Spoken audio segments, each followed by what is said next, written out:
আমন্ত্রণ সবাইকে আর কাবেল নিবেদিত গোলটেবিল অনুষ্ঠানে। সঙ্গে আছে ডক্টর তৌহিদুল হক। দর্শক, গেল রোজায় সারা দেশে দ্রব্যমূল্য নিয়ন্ত্রণে থাকায় ব্যাপক প্রশংসিত হয়েছে ডক্টর মোহাম্মদ ইউনূসের নেতৃত্বাধীন অন্তর্বর্তীকালীন সরকার। তবে রোজা শেষ হওয়ার পর থেকে আবারও বাড়তে শুরু করেছে বিভিন্ন পণ্যের দাম। ভরা মৌসুমে লাফিয়ে লাফিয়ে বাড়ছে চালের দাম। কোনো সরু চালের দাম খুচরা বাজারে হাঁকিয়েছে সেঞ্চুরি। মোটা চাল কিংবা সাধারণ চিকন চালের দাম বস্তা প্রতি বেড়েছে ১০০ থেকে ২০০ টাকা পর্যন্ত। অভিযোগ রয়েছে, বেশি লাভের আশায় মৌসুমি ধান ব্যবসায়ীরা ব্যাপকভাবে ধান মজুত করায় প্রভাব পড়ছে বাজারে। এদিকে বিশ্ববাজারে ভোজ্য তেলের দাম পড়তির দিকে, অথচ দেশের বাজারে সয়াবিন তেলের দাম প্রতি লিটারে বাড়ানো হয়েছে ১৪ টাকা। চাল, তেলের মতো নিত্যপণ্যের দাম বেড়ে যাওয়ায় ভোগান্তিতে পড়েছে নিম্ন আয়ের মানুষ। এমন একটি প্রেক্ষাপটকে সামনে রেখে দর্শক, আজ আমাদের আলোচনার বিষয় তেল চালে চালবাজি কি করছে সরকার। আর এই বিষয়ে আলোচনা করার জন্য স্টুডিওতে উপস্থিত আছেন বিএনপি দলীয় সাবেক সংসদ সদস্য ও সহ শিক্ষা বিষয়ক সম্পাদক হেলেন জেরিন খান, নাগরিক সংহতির সাধারণ সম্পাদক শরীফুজ্জামান শরীফ, দৈনিক আমার দেশ পত্রিকার ডেপুটি এডিটর সুলতান মাহমুদ, গণ অধিকার পরিষদের সাধারণ সম্পাদক মোহাম্মদ রাশেদ খান, জাতীয় নাগরিক পার্টির সিনিয়র যুগ্ম মুখ্য সংগঠক অ্যাডভোকেট আলী নাসের খান এবং বাংলাদেশ অটো রাইস মিলস অ্যাসোসিয়েশনের সভাপতি AKM খোরশেদ আলম। আপনাদের সবাইকে অনুষ্ঠানে স্বাগত জানাচ্ছি। দর্শক, আপনাকেও জানিয়ে রাখি, স্ক্রিনে দেখানো নাম্বারে ফোন করে সম্মানিত আলোচকদের কাছে প্রশ্ন রাখতে পারেন, কিংবা একজন সচেতন এবং বিবেকবান নাগরিক হিসাবে আপনার যে ভাবনা রয়েছে তেল এবং চাল নিয়ে, যে চালবাজির যে প্রসঙ্গ এবং সেক্ষেত্রে সরকারের যে করণীয়, এই প্রসঙ্গে আপনার যে ভাবনা কিংবা এই পরিস্থিতি কিভাবে নিয়ন্ত্রণ করা যায়, সেই পরামর্শ আপনাদের কাছ থেকে আমরা শুনতে চাই। স্ক্রিনে দেখানো নাম্বারে ফোন করে আমাদেরকে জানান, শুনতে চাই আপনাদের কথা। সেই ফোনের অপেক্ষায় থেকে যাচ্ছে আলোচনায়। শুরুতে সুলতান মাহমুদ ভাই, আপনার কাছে আসতে চাই যে রোজায় আমরা বাজারে একটা স্বস্তি লক্ষ্য করেছি, কিন্তু রমজানের পরে বাজারে আবার বিভিন্ন পণ্যের দাম বাড়ছে এবং আবার সে অস্বস্তি শুরু হয়েছে। নিম্ন আয়ের মানুষ কিন্তু তারা একটা বলা যেতে পারে একটা টেনশনের মধ্যেই পড়ে যাচ্ছে, সে আয় দিয়ে ব্যয় নির্বাহ করতে পারছে না। তাহলে রমজানে সম্ভব হলে এখন সম্ভব হচ্ছে না কেন? কি এমন ঘটনা ঘটলো বৈশ্বিকভাবে বা দেশের মধ্যে যে নিত্যপণ্যের দাম আবার লাফিয়ে লাফিয়ে বাড়ছে? ধন্যবাদ আপনাকে। প্রথমে আপনি যে কথাটি বলেছেন, রোজায় দাম কমেছে, নিয়ন্ত্রণে ছিল, সরকারকে সাধুবাদ দিলেন আপনি। এখন কেন বাড়ছে, সরকারকে এখন পারছে না? প্রসঙ্গটা আপনি দেখেন, রোজায় ওই মৌসুমটাতে কি কি পণ্য আমাদের দেশে উৎপাদিত হয়, বাজারে কোন কোন পণ্যের সরবরাহটা বেশি থাকে। আপনি যদি দেখেন যে শাকসবজি আমরা যেগুলোকে নিত্য একেবারেই কিনতে হয়, সেগুলোর প্রোডাকশন ওই সময় কি পরিমাণ ছিল, মাঠে সেগুলোর অবস্থা কি ছিল, বাজারে তার সরবরাহ কতটা ছিল। আমরা দেখেছি তখন বাজারে প্রচুর বিভিন্ন রকম শাক সবজির সরবরাহ বেশি ছিল, ঠিক তো? জি, ঠিক। যখন বাজারে সরবরাহ বেশি থাকবে, অর্থনীতির একবার খুব সাধারণ থিওরি হচ্ছে, আপনার উৎপাদন এবং সরবরাহ যখন বেশি থাকবে তখন পণ্য মূল্য কমে যাবে। এটি পচনশীল পণ্য, এটিকে মজুত করে রাখা যায় না। তো রমজানেও সেটি হয়েছে। এখন কেন? আপনি দেখবেন যে পণ্যগুলো রোজাতে পাওয়া যেত প্রচুর, আপনি যদি শিমের কথা বলেন, আপনি যদি ফুলকপির কথা বলেন, বাঁধাকপির কথা বলেন, এই যে পণ্যগুলো আমরা যেটা খুব হরহামেশা খুব কম দামে পেয়েছি, সেগুলো তখন প্রোডাকশন, ওই সময় প্রোডাকশনটা বেশি ছিল। এটা তো সবজির প্রসঙ্গ বললেন, আমি সেই জায়গা থেকে আসছি। আপনি বললেন রোজায় কম ছিল, এখন কেন? এরপরে আপনি আসেন, পেঁয়াজের মৌসুম ছিল, পেঁয়াজ উঠছিল তখন, পেঁয়াজ উঠছিল, মুড়ি কাটা পেঁয়াজ থেকে শুরু করে হালি পেঁয়াজ পরে উঠেছে। পেঁয়াজের দাম তখন কম ছিল। এখন পেঁয়াজ সংরক্ষণের সময় কৃষকের গোলায় পেঁয়াজ চলে গেছে। আগে বাজারে যে পরিমাণ পেঁয়াজ ঢাকায় সরবরাহ করার জন্য আসতো, সেখানটাতে ভাটা পড়েছে, দাম বেড়ে যাচ্ছে। আলু তখন মাঠ থেকে সোজাসুজি হাটে চলে আসতো বা বাজারে চলে আসতো, আলুর দাম কম ছিল। আলু এখন কোল্ড স্টোরেজ, আলুর দাম এখনো কম, খুব বেশি বাড়ে। আলু কোল্ড স্টোরেজে ঢুকে গেছে। আলুর দাম কম কেন, সেই প্রসঙ্গ আরো অনেক বড়। তো আপনি মোটা দাগে যদি এই পণ্য, এর বাইরে আরেকটি পণ্য হলো ডিম। রোজার সময় একটি খুব সাধারণ নিয়ে থাকে, ডিমের প্রোডাকশন কত ছিল, চাহিদা কত ছিল আমার, আর সরবরাহ কত ছিল আপনি যদি দেখেন। তো ডিমে এমনিতেই রোজার সময় মানুষের খুব দৃষ্টি থাকে ইফতার সহ নানান পণ্যে, ডিমের চাহিদাটা কমে যায়, তবে বেকারি ডিমের বন্ধ দাম থাকে। সহনীয় করতে কিন্তু বেশ বেগ পেতে হয়েছে। বেগ পেতে হয়েছে। আপনি শুধু ওটি না, বর্তমান সরকার এসে প্রথমেই যে কাজটি করলেন, আমি ধন্যবাদ জানাতে চাই তৎকালীন বর্তমান অর্থ উপদেষ্টা এবং তৎকালীন বাণিজ্য উপদেষ্টা ডক্টর সালেউদ্দিন আহমেদকে। উনি এসেই জনদুর্ভোগ লাঘবের জন্য পেঁয়াজের আমদানি শুল্ক কমালেন, আলুর আমদানি শুল্ক কমালেন, ডিমের আমদানি শুল্ক কমালেন, চালের আমদানি শুল্ক 6টি পণ্যের কমিয়েছিলেন, এবং চিনি এবং ভোজ্য তেল, চাল, এগুলো সবগুলোর যতখানি পারা যায় সব এআইটি পর্যন্ত, ভিএটি পর্যন্ত কমিয়েছে। অগ্রিম ইনকাম ট্যাক্স থেকে শুরু করে ভিএটি পর্যন্ত কমিয়েছে। তার একটি সুফল মার্কেটে ছিল, যে কারণে রোজায় আপনার মানুষের খুব বাহবা পেয়েছে এই সরকার। এখন যে পণ্যগুলো এক্সেপ্ট ভোজ্য তেল এবং চাল, অন্য সবগুলো দেখবেন কিন্তু এখন অনেকটা আগের বছরের সাথে কম্পেয়ার যদি করেন তাহলে তুলনামূলক এখনো অনেক কম। আপনি চালের যে কথাটি বলছিলেন, চাল নিয়ে চালবাজি, ইয়েস, চাল নিয়ে চালবাজি হচ্ছে। আমরা একটু শুনে আসি, যেহেতু চালের একেবারে লোকই আছে এখানে। তার নেপথ্যে আরেকটি কারণ হচ্ছে এবছর চাল কিন্তু উৎপাদন কম হয়েছে। সরু হয়েছে। চালের প্রতি কৃষকদের ঝোঁক বেশি ছিল। আগের বছর সরু চালে প্রচুর দাম পেয়েছে, যারা আমন করছিল তারা সরু চালে চলে গেছে। অসংখ্য ধন্যবাদ সুলতান মাহমুদ ভাই, অসংখ্য ধন্যবাদ। আরো আলোচনা শুনবো। খোরশেদ আলম ভাই আসতেছে, আপনি তো তেলের মানুষ না, চালের মানুষ। তা আমার প্রশ্ন হলো যে চাল নিয়ে সে চালবাজির প্রসঙ্গ আমরা দেখছি, যেটা গণমাধ্যম বলছে যে এমন কোনো চাল নেই যার প্রতি কেজি মূল্য 5 থেকে 60 টাকা বাড়েনি, আবার বস্তার যদি হিসাব করি 100 থেকে 200 টাকা বেড়েছে। সুলতান ভাই একটি গুরুত্বপূর্ণ কারণ বলেছে যে উৎপাদন কম হয়েছে, কিন্তু এই মজুতকারীদের যে দৌরত্ব কিংবা ঘুরে ফিরে যে সিন্ডিকেটের যে তৎপরতার কথা বলি, সেই জায়গায় কি মোটা দাগে কোনো পরিবর্তন হয়েছে? বা আপনার কাছে যদি এভাবেও প্রশ্নটা রাখি যে দামটা বাড়ছে কেন, শুধু উৎপাদন কম হয়েছে, এটাই কি একমাত্র কারণ? ধন্যবাদ। তবে উৎপাদন কম হইলে সেটার দাম আগেই বাড়িয়া যেটা হয়েছে তখন বেড়েই গেছে, কিন্তু এখন আবার কিন্তু ধান আমাদের উঠেছে। এখন আমরা নতুন ধান আমরা পেয়ে গেছি আরো 15 দিন আগ থেকে, বা 15-20 দিন আগ থেকে। প্রশ্ন হইল আমাদের চাউলের দাম, যেই চাউলটা নিয়ে এখন কথা বলতেছি আমরা, যে বিভিন্ন ক্যাটাগরি, সেগুলো আপনার 25 টাকা ছিল, যে মোটা চাউলটা যেটা বলি 11, ওইটা 25 টাকা থেকে এখন সেই চাউলটা যেমন 60 টাকা হয়ে গেছে। এই যে বাড়তেই আছে, শুধু বাড়তেই আছে, কিন্তু কমতে আর আছে না। যে কোনো পণ্য একবার বেড়লে আর কমে না। আর চাউলটা আর ধানটা হলো আমার এখানে আভ্যন্তরীণ সম্পদ, আমরা এখানে নিজের উৎপাদন করি, আমার আমদানি করতে হয় না। যেখানে আমদানি কস্ট আমাদের বেড়ে গেছে, সেই জন্য আমাদের দাম বেড়ে গেছে। তারপরও আমরা দেখতে পাচ্ছি যে সরকার বিভিন্ন সময় আমদানির সুযোগ করে দেন, যাতে দামটা নিয়ন্ত্রণে থাকে, এবং তখন ট্যাক্সটাকে রিমুভ করে দেওয়া হয়। এখন এই যে সুযোগটা আমদানিকারকের নিচ্ছে, সরকার নিজেও আমদানি করতেছেন, করার পরও কিন্তু আমরা বাজার নিয়ন্ত্রণ আনতে পারি নাই। তাহলে এই যে আমদানিকৃত চাউলটা আমার গেল কোথায়? সেটা তো প্রভাব আমাদের বাজারে আসবে। এত ভাত কে খায়? কিন্তু এই চাউলটা কি হচ্ছে, কোথায় যাচ্ছে, কারা নিচ্ছে?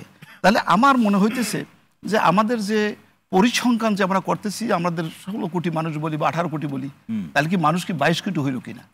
নাকি আবার বেশি খায় কিনা? না, বেশি খায় না, এখন কিন্তু আগের চেয়ে কিন্তু কম খাচ্ছে। তার কারণে এখন মানুষ বিভিন্ন খাদ্য অভ্যস্ত হয়ে গেছেন।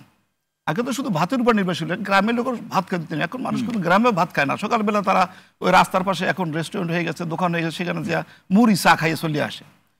এখন আমাদের এই পরিসংখ্যানে আসতে হবে, আসতে হবে যে আমাদের আসলে লোক সংখ্যা কত। জি। আর একটা হলো যে আমার কাছে কারণটা কি মনে হয় যে আসলে প্রকৃত কি কারণ? এখন কারণগুলো এগুলো আগে ফাইন্ড আউট করতে হবে যে আমাদের জনসংখ্যা কত, আমাদের কত হেক্টর জমির উপরে আমরা চাষাবাদ করি, জনসংখ্যা কত, বা এই সংখ্যা তো কেউ সঠিক করে বলতে পারে না।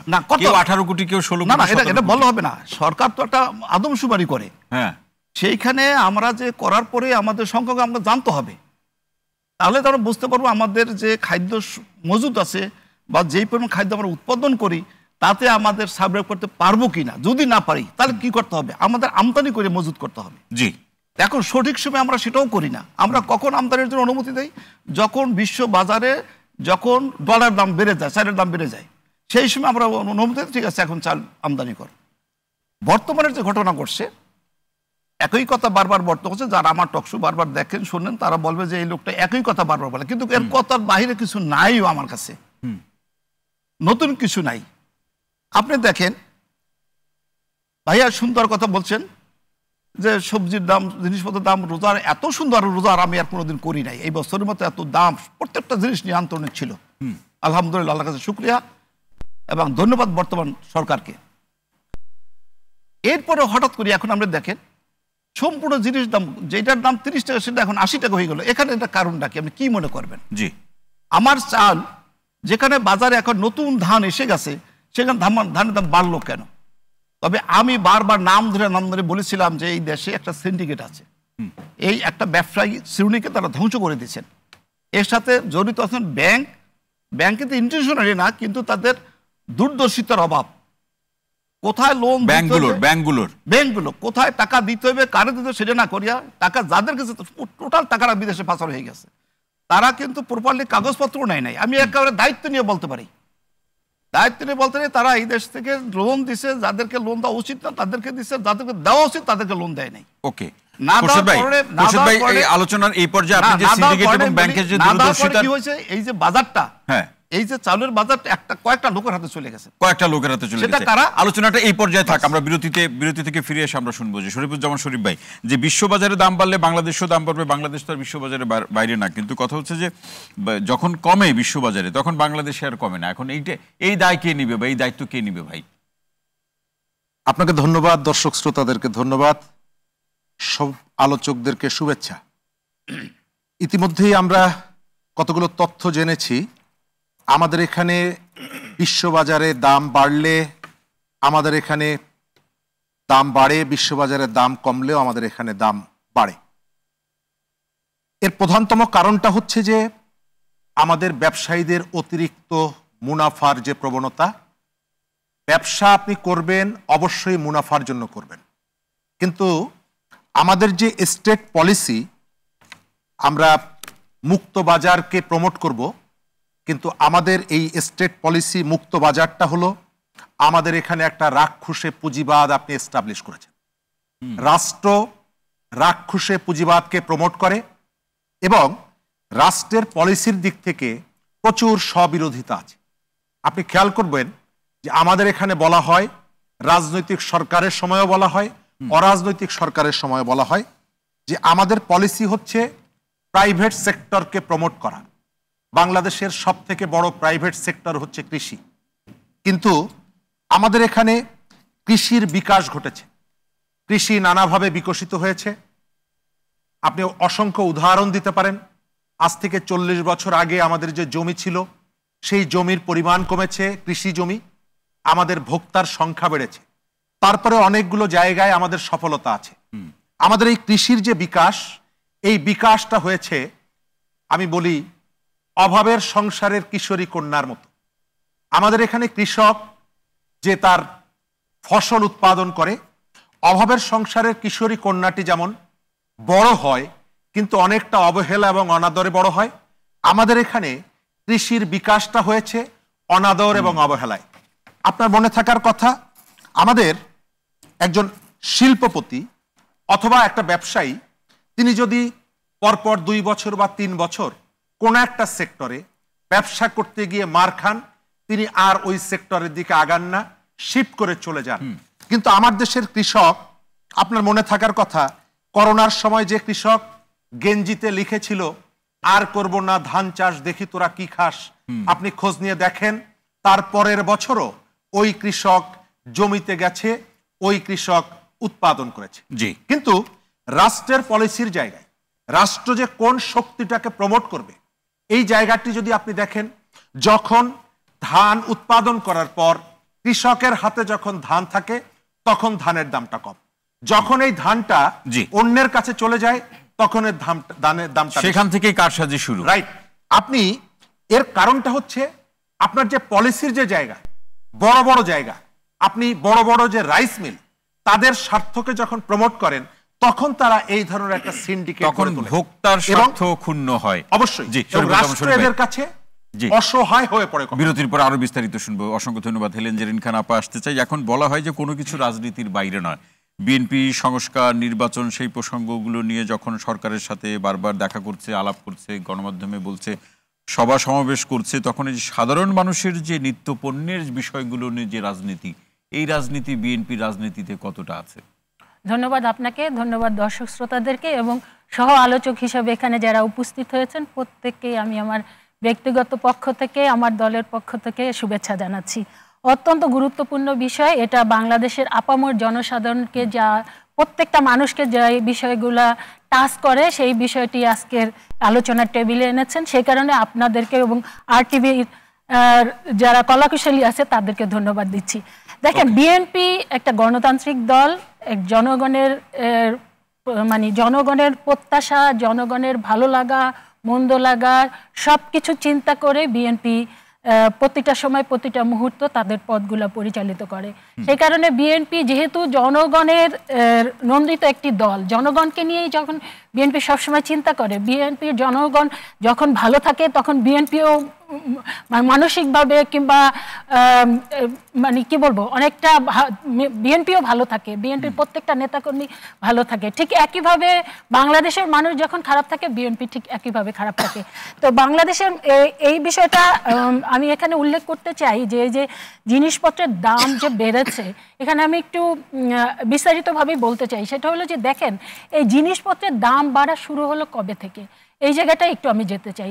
2001 থেকে 2006 যখন বিএনপি ক্ষমতায় ছিল তখন আমরা দেখেছি যে কোনো একটা জিনিসের দাম যদি 1 টাকাও বাড়তো তাহলে সেইটা নিয়ে কিন্তু একদম শোরগোল পড়ে যেত। সেইটা নিয়ে বিভিন্ন বিক্ষোভ সমাবেশ প্রতিবাদ মিছিল এগুলো হতো, হরতাল পর্যন্ত হয়ে যেত 1 টাকা বাড়লে। ধরেন জ্বালানি তেলের দাম 1 টাকা বাড়লে কিন্তু এইটার দেখলাম কি, এটার আমূল পরিবর্তন দেখলাম যখন ফ্যাসিস্টরা মানে ক্ষমতায় আসীন হলো। একটা অনির্বাচিত বারবার করে মানে নির্বাচনের নামে তামাশা করে জোর করে ক্ষমতায় থাকতে চাইলো, তখনই কিন্তু দেখতে পারলাম যে জনগণের যে প্রত্যাশা, জনগণের যে চাওয়া পাওয়া, সেইটাকে জলাঞ্জলি দেওয়া হলো। এখন তো সেই ফ্যাসিস্টরা নাই, আপনারা কথা বলছেন না কেন? না, এখন যেটা বলছেন যে ফ্যাসিস্টরা নাই, কিন্তু ফ্যাসিস্টের প্রেতাত্মারা রয়েছে। আমরা এই দীর্ঘ 8-9 মাস সত্যিকার অর্থে যেটা বলবো যে যারা এই অন্তর্বর্তীকালীন যে সরকারটি এসছে তাদের কাছে মানুষের প্রত্যাশা অনেক ছিল, ঠিক যেমন ভাবে বিএনপির আছে, সাধারণ মানুষের একই আছে, বিভিন্ন দলগুলো যারা আছে তাদের আছে, কিন্তু সেই প্রত্যাশার জায়গা আমরা পূরণ হতে দেখি নাই। এখানে আপনি উল্লেখ করেছেন যে রমজানের সময় জিনিসপত্রের দাম কিছুটাই ছিল। দেখেন, শুধু রমজানের সময় জিনিসপত্রের দাম, কিছু কিছু জিনিসের দাম, সেই সময় কিন্তু চালের দাম ভীষণ মানে ঊর্ধ্বগতি ছিল এবং সবজির দামগুলা নিয়ন্ত্রণে ছিল, এটা বলা হয়। ওই সময় তো আমরা যেটা মানে বুঝে থাকি সেটা হলো যে সবজির মৌসুম ছিল এবং রমজানের সময় স্বাভাবিক কারণ এই 2-1টি ছাড়া, যেমন বেগুন, তারপরে এরকম 2-4টা সবজি ছাড়া কিন্তু মানুষ কিন্তু সবজির দিকে সেই সময় খুব একটা বেশি মানে খেত না, সেই কারণে আগ্রহ কম থাকে। হ্যাঁ, সেই কারণে সবজির দামটা ছিল। কিন্তু পাশাপাশি আমরা দেখলাম রমজানও চলে গেল, একবারে যে ভোজ্য তেলের দাম 14 টাকা, চিন্তা করা যায় 14 টাকা একবারে একটা প্রতি লিটারের 14 টাকা দাম বাড়িয়ে দিল, একবারও জনগণের কথা চিন্তা করা হলো না। এইগুলো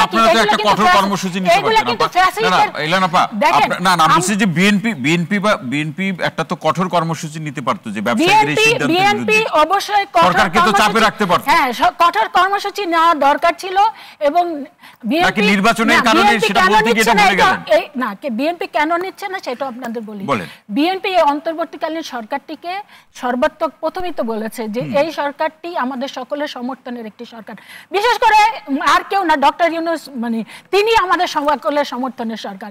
তার যে এনজিও গ্রাম যারা আছে তারা আমাদের সমর্থনের না, কিন্তু শুধু ডক্টর মোহাম্মদ ইউনূসকে আপনারা সমর্থন করেন? আমি শুধু আমরা না, আমার মনে হয় সব দলই সমর্থন করেছে। না, তার যে অন্যান্য উপদেষ্টা মণ্ডলী আছে আমার মনে হয় না এইটা একমাত্র এনসিপি ছাড়া আর অন্য কেউ এইটাকে পুরো মানে উপদেষ্টা মণ্ডলীকে সমর্থন করে না। তো সেই কারণে আমি বলবো যে বিএনপি আসলে বিব্রত করতে চায় না, কিন্তু বিএনপির পক্ষ থেকে যেটা বলা দরকার সেটা কিন্তু সবসময় বলে যাচ্ছে, সেটা হলো যে এই যে সিন্ডিকেট এখনো কিন্তু ভাঙা হয়নি। এই প্রসঙ্গগুলো লেনজারিন আপা, এই প্রসঙ্গগুলো নিয়ে আমরা বিরতির পরে কথা বলছি। আমরা একটু অসংখ্য ধন্যবাদ আপনাকে। রাশেদ খান আসতে চাই, যেটি আমাদের লেনজারিন খান আপা বলছিলেন আমার প্রশ্নের আলোকে যে কেন দাম কমছে না, সেক্ষেত্রে তিনি বলছিলেন যে বিগত অর্থাৎ আওয়ামী লীগের সময় নানাভাবে তারা জনস্বার্থ বিরোধী সিদ্ধান্ত নিয়েছে, সেই নির্বাচনের প্রসঙ্গ আছে এবং বিরোধী পক্ষকে উপরে বিরোধী দল বা বিএনপি যখন জনস্বার্থে কথা বলেছে, হামলা মামলা নিপীড়নের উদাহরণ আছে, তখন প্রশ্ন ছিল যে তারা তো এখন নেই, কিন্তু আপা যেটা বললেন যে ফ্যাসিস্টদের প্রেতাত্মার সাথে লড়াই করতে হচ্ছে, এই ধারণার সাথে আপনি কতটা একমত? ধন্যবাদ সবাইকে, গণ অধিকার পরিষদের পক্ষ থেকে শুভেচ্ছা। আপা যে কথা বলেছেন তার সাথে আমি একমত। দেখেন, হাসিনার আমলে প্রত্যেকটা জিনিসের দাম একের পর এক বেড়েছে এবং টাকার দামও কিন্তু কমেছে। দাম বাড়ার আসলে কারণটা কি সেটি যদি আমি বলি, দেখেন রাজনৈতিক পরিস্থিতি যখন খুবই অস্থিতিশীল থাকে তখন কিন্তু প্রত্যেকটা জিনিসের দাম বাড়ে। রাস্তায় যখন চাঁদাবাজি, বিশেষ করে ট্রাকে করে যখন সবজি বা অন্যান্য জিনিসপত্র আনে, এই চাঁদাবাজি যদি বাড়ে তাহলে কিন্তু দামও বাড়ে। এছাড়া যখন আপনি টাকা ছাপাবেন তখন কিন্তু আপনার দাম বাড়বে, কারণ মূল্যস্ফীতি বেড়ে যায়। এই সরকার ক্ষমতায় আসার পরে 29,000 কোটি টাকা ছাপিয়ে 9টি ব্যাংকে দিয়েছে। আমি অনেকগুলো টকশোতে বলেছি যে এইটার ইফেক্ট আপনি কিছুদিন পরেই টের পাবেন। রমজানে টের পাননি, তার মূল কারণটা হলো যে রমজানের সময় অধিকাংশ সবজি বা আমরা যে খাবারগুলো খেয়ে থাকি সেগুলো উৎপাদন হয়, যেমন আলু বলেন, পেঁয়াজ বলেন, কিন্তু এখন আর উৎপাদন হচ্ছে না, সময়টা শেষ হয়ে গেছে। অর্থাৎ ওই যে 29,000 কোটি টাকা আপনি ছাপিয়েছেন তার প্রভাব কিন্তু এখন পড়েছে। এছাড়া যখন উৎপাদন কমে যায়, যখন আপনার আমি আমার ফেসবুকে একটি ভিডিও দিয়েছিলাম, আমার জেলা ঝিনাইদহ, আমি একটু গ্রামের মধ্যে গিয়েছিলাম, আমি দেখলাম যে মানুষ এখন আর ধান চাষ করছে না, মানুষ এখন অধিকাংশ তামাক চাষ করছে, কারণ তামাকের মূল্য বেশি, ধানের দাম কম, এই কারণে কিন্তু অন্যান্য সবজির দাম, খাবারের দাম বা খাদ্য সামগ্রীর দাম পরিবর্তন এসেছে। এছাড়া এখন কৃষি জমি কিন্তু আপনার ডে বাই ডে কিন্তু কমতেছে। আমদানি শুল্ক মাঝে মধ্যে সরকার যেটি করলো যে নিয়ন্ত্রণে রাখার জন্য এখন কিন্তু আবার বাড়ছে, এখন আবার ওই সরকার বাড়িয়ে দিচ্ছে। এছাড়া সার, বীজ বলেন, কীটনাশক বলেন, প্রতিদিন এই জিনিসগুলোর দাম বাড়ছে। আপনি যদি দেখেন চালের দাম, আপনার যে কোনো চালের দাম আপনার 10 থেকে 12 টাকা বেড়েছে, পেঁয়াজের দাম হঠাৎ করে 27 টাকা বেড়ে গিয়েছে, সয়াবিন তেলের দাম আপনার 14 টাকা বেড়ে গিয়েছে, আপনার প্রত্যেকটা সবজির দাম আমরা রমজানের সময় 40 টাকা 60 টাকা দেখেছি, এখন কোনো একটি সবজি আপনি 80 টাকার নিচে পাবেন না। এই হচ্ছে অবস্থা। তার মানে কি আপনি কি সিন্ডিকেট মনে করছেন যে সিন্ডিকেট আবার নানাভাবে সক্রিয় হচ্ছে? সিন্ডিকেট তো অবশ্যই সক্রিয় ছিল। রমজানে মনে হয় তাদের একটু ইমান এসেছিল, ইমান বলতে সরকার একটু কঠোর হয়েছিল, মানে সরকার রমজানের পরে ভাবলো যে আমরা সবকিছু নিয়ন্ত্রণ করতে পেরেছি। এই যে সরকারের ভাবনা যে সবকিছু আমাদের কন্ট্রোলে চলে এসেছে এবং একটু ধীর স্থির হওয়া, ঢিলা দেওয়া, এই কারণে আবার সিন্ডিকেট মাথা চারা দিয়ে উঠেছে। আওয়ামী লীগের সময় যে সকল ব্যবসায়ীরা ছিল তাদেরকে ওই সময় হয়তো একটু চাপ দেওয়া হয়েছিল, সেই ব্যবসায়ীরা তো রয়েছে। কয়জন ব্যবসায়ীকে আপনি পানিশমেন্টের আওতায় এনেছেন? যারা বলেছিল যে চাপ উঠে গেল নাকি ব্যবসায়ীরা ম্যানেজ করে ফেললো? ব্যবসায়ীরা চাপ তো উঠেছে। ওই যে বললাম, সরকার যখন মনে করে যে মানে মানুষ যখন ব্যাপকভাবে প্রশংসা করে, আপনি দেখবেন যে যখন আইন শৃঙ্খলা পরিস্থিতি কিছুটা উন্নত হলো বা আমরা বাড়ি ঘর মানে ঈদে আমরা বাড়িতে বেশ নিরাপদে যেতে পারলাম, তখন আমাদের স্বরাষ্ট্র উপদেষ্টাকে মানুষ ব্যাপকভাবে আপনার প্রশংসা করলো। বাণিজ্য উপদেষ্টাকে ওই রমজানে যখন জিনিসের দাম কমলো তখন কিন্তু মানুষ কমলো না, মানে স্বাভাবিক থাকলো, তখন কিন্তু আমরা দেখলাম যে তার ব্যাপক প্রশংসা করলো। আমাদের দেশের সমস্যা কি জানেন? যার যত প্রশংসা করবেন পরবর্তীতে তিনি অলস হয়ে যান এবং অলস হয়ে গিয়ে আসলে নিয়ন্ত্রণটা কমিয়ে দেন যে আমি তো জনগণের প্রশংসা পাচ্ছি। তো আমাদের অবস্থা আসলে এটি হয়েছে। তো আমার কাছে যেটি মনে হয় যে আওয়ামী লীগের আমলে যে ব্যবসায়ীরা ছিল তারা হয়তো ওই সময় কিছুটা চাপ অনুভব করেছিল বা সরকার চাপ দিয়েছিল যে তোমরা যদি জিনিসপত্রের দাম বাড়াও, রমজানের মধ্যে যদি মানুষ ক্ষুব্ধ হয় তোমাদেরকে কিন্তু টাইট দেওয়া হবে। এর পরবর্তীতে তারা হয়তো বিভিন্নভাবে তারা কিন্তু ম্যানেজ করেছে। বাণিজ্য উপদেষ্টা তার কি কি ব্যবসা আছে আমরা জানতে চাই। আমরা সামাজিক যোগাযোগ মাধ্যমে দেখেছি যে সয়াবিন তেলের ব্যবসা তাদের কোম্পানি, তার পরিবারের কোম্পানি পুরোপুরি নিয়ন্ত্রণ করতেছে। এখন ওই যে সয়াবিন তেলের দাম আবার বেড়ে গেল, এত হঠাৎ করে আপনার বেড়ে গিয়েছে, লিটারে 14 টাকা বেড়ে গিয়েছে, প্রত্যেকটা জিনিসের দাম বেড়েছে। তো আমার মাঝে মধ্যে মনে হয়, আমি ফেসবুকে যখন লিখি যে রমজানে তো নিয়ন্ত্রণ ছিল মোটামুটি, এরপরে হঠাৎ করে দাম কেন বেড়ে গেল? এখনো মানুষ, একটা গ্রুপ অফ পিপুল আছে যারা বলছে সবকিছু নিয়ন্ত্রণে রয়েছে। এই যে একটা গ্রুপ অফ পিপুল যারা সরকারের আসলে মানে বুঝে বা না বুঝে সরকারকে 5 বছর রাখতে হবে, সরকারের দালালি করা, সরকারকে মানে সরকার খারাপ মানে যাই করুক না কেন সরকারকে প্রশংসা করা, এই নানান কারণে কিন্তু সরকার এখন ডন্ট কেয়ার ভাব। এরকম একটা রাশেদ খান, এটা নিয়ে আরো সম্মানিত আলোচক প্রত্যেকের কাছ থেকে আমরা শুনবো যে আমরা এরকম একটা ভয়েস আমরা শুনছি বা একটা ন্যারেটিভ। আপনি ঠিকই বলছেন যে আমরা এটা গণমাধ্যমে দেখেছি যে এই সরকার 5 বছর থাকুক, এরকম কথা কেউ বলছেন। জি শেষ করুন, আমরা পরবর্তী। হ্যাঁ, সেটি হলো ওই যে সমস্যা যে সরকার তো ভাবছে যে জনগণ আমাকে 5 বছর চাই, সুতরাং আইন শৃঙ্খলা পরিস্থিতি গোল্লায় যাক, বাজার সিন্ডিকেট যা ইচ্ছা তাই করুক, চাঁদাবাজি বাড়ুক, আপনার টেন্ডারবাজি বাজুক, যা সমস্যা হোক, কোনো সমস্যা নেই। সরকার এখন এই যে প্রশংসায় ভাসছে, বাংলাদেশের সমস্যা হলো যে প্রশংসায় ভাসলে মানুষ কাজ করা বন্ধ করে দেয়। সরকারের অনেক উপদেষ্টা এখন কাজ করছে না। প্রধান উপদেষ্টার ব্যাপারে আপা যেটি বললেন, দেখেন প্রধান উপদেষ্টার ব্যাপারে কারোর কোনো প্রশ্ন নাই, কিন্তু অন্যান্য উপদেষ্টা কয়জন ফাংশন করছে? অধিকাংশ উপদেষ্টাদের ব্যাপারে আপনাদের প্রশ্নের শেষ নেই। অধিকাংশ উপদেষ্টা তো ফাংশন করতেছে না। দেখেন আমি 10 সেকেন্ডে শেষ করি। যখন ক্রিকেট খেলা হয়, 11 জন ভালো খেললে আপনি ম্যাচ জিতবেন, একজন ভালো খেললে তিনি ম্যান অফ দা আপনার ম্যাচ হন। প্রধান উপদেষ্টা হলেন ম্যান অফ দা ম্যাচ, আর বাকিরা তাদের কারণে কিন্তু রাষ্ট্রটা কন্ট্রোলে নাই, জিনিসপত্রের দাম কন্ট্রোলে নাই। ধন্যবাদ অ্যাডভোকেট আলী নাসির খান। আপনার কাছে আসতে চাই, জাতীয় নাগরিক পার্টিকে বলা হয় এটা সরকারি দল, সরকারের সাথে তাদের খুব ভালো সম্পর্ক, এই ধরনের কথাবার্তাগুলো আলোচনা আছে, নিশ্চয়ই সেগুলো আপনার অজানা নয়। তো সেই প্রশ্নে যেটি আমাদের রাশেদ খান যেখানে শেষ করলেন যে সরকার অতি প্রশংসায় এই জনগণের কথা ভুলে গেল কিনা? আপনাকে অনেক ধন্যবাদ। এনসিপির পক্ষ থেকে সবাইকে শুভেচ্ছা জানাচ্ছি। দেখুন, যদি সরকারি দলের কথা বলা হয়, আমরা মনে করছি ফ্যাসিবাদী আওয়ামী লীগ ব্যতীত প্রত্যেকটি সরকারি দল, কারণ প্রত্যেকটি দলই সুযোগ সুবিধা পাচ্ছে। প্রত্যেকটি দল সুযোগ সুবিধা পাচ্ছে এই অর্থে, কারণ কারা অন্তরীণ অসংখ্য লাখো নেতাকর্মীদের আমরা দেখেছি গত 15-16 বছরে, আজকে কিন্তু তারা মুক্ত, খুব স্বাভাবিকভাবেই সভা সমাবেশ করতে পারছেন। এবং এই সরকারের একটি ধরন দেখেছি যে সরকারি যখন কোনো ভুল পদক্ষেপ নিচ্ছে, সমালোচনার পরে তারা সেখান থেকে ফিরে আসছে, এটি একটি গুড সাইন। আর আমাদের অনেক ক্ষেত্রে বলা হয় কিংস পার্টি, আমার খুবই হাসির উদ্বেগ হয় এটি শুনলে। এখানে কিন্তু কোনো কিং নেই, আমরা কিংস পার্টি তখন পাচ্ছি। কিংস পার্টি সাধারণত বোঝানো হয় যে ধরেন সরকারে আছেন এবং তিনি সরকারের থেকে দল গঠন করছেন। আমাদের ক্ষেত্রে এটি নয়, আমরা একটি গণ অভ্যুত্থানের নেতৃত্ব দিয়েছি সবাইকে সাথে নিয়ে, আমরা এই ক্রেডিটটি সবাইকে দিই। বাংলাদেশের আপামর জনসাধারণ 5 আগস্টে সেই কাঙ্ক্ষিত বিজয়টি লাভ করেছে এবং পেছনে সাধারণ মানুষের অংশগ্রহণ ছিল। আমরা এও বলছি যে সেখানে অর্গানাইজড ওইভাবে কোনো কেন্দ্রীয় নেতৃত্ব ছিল না।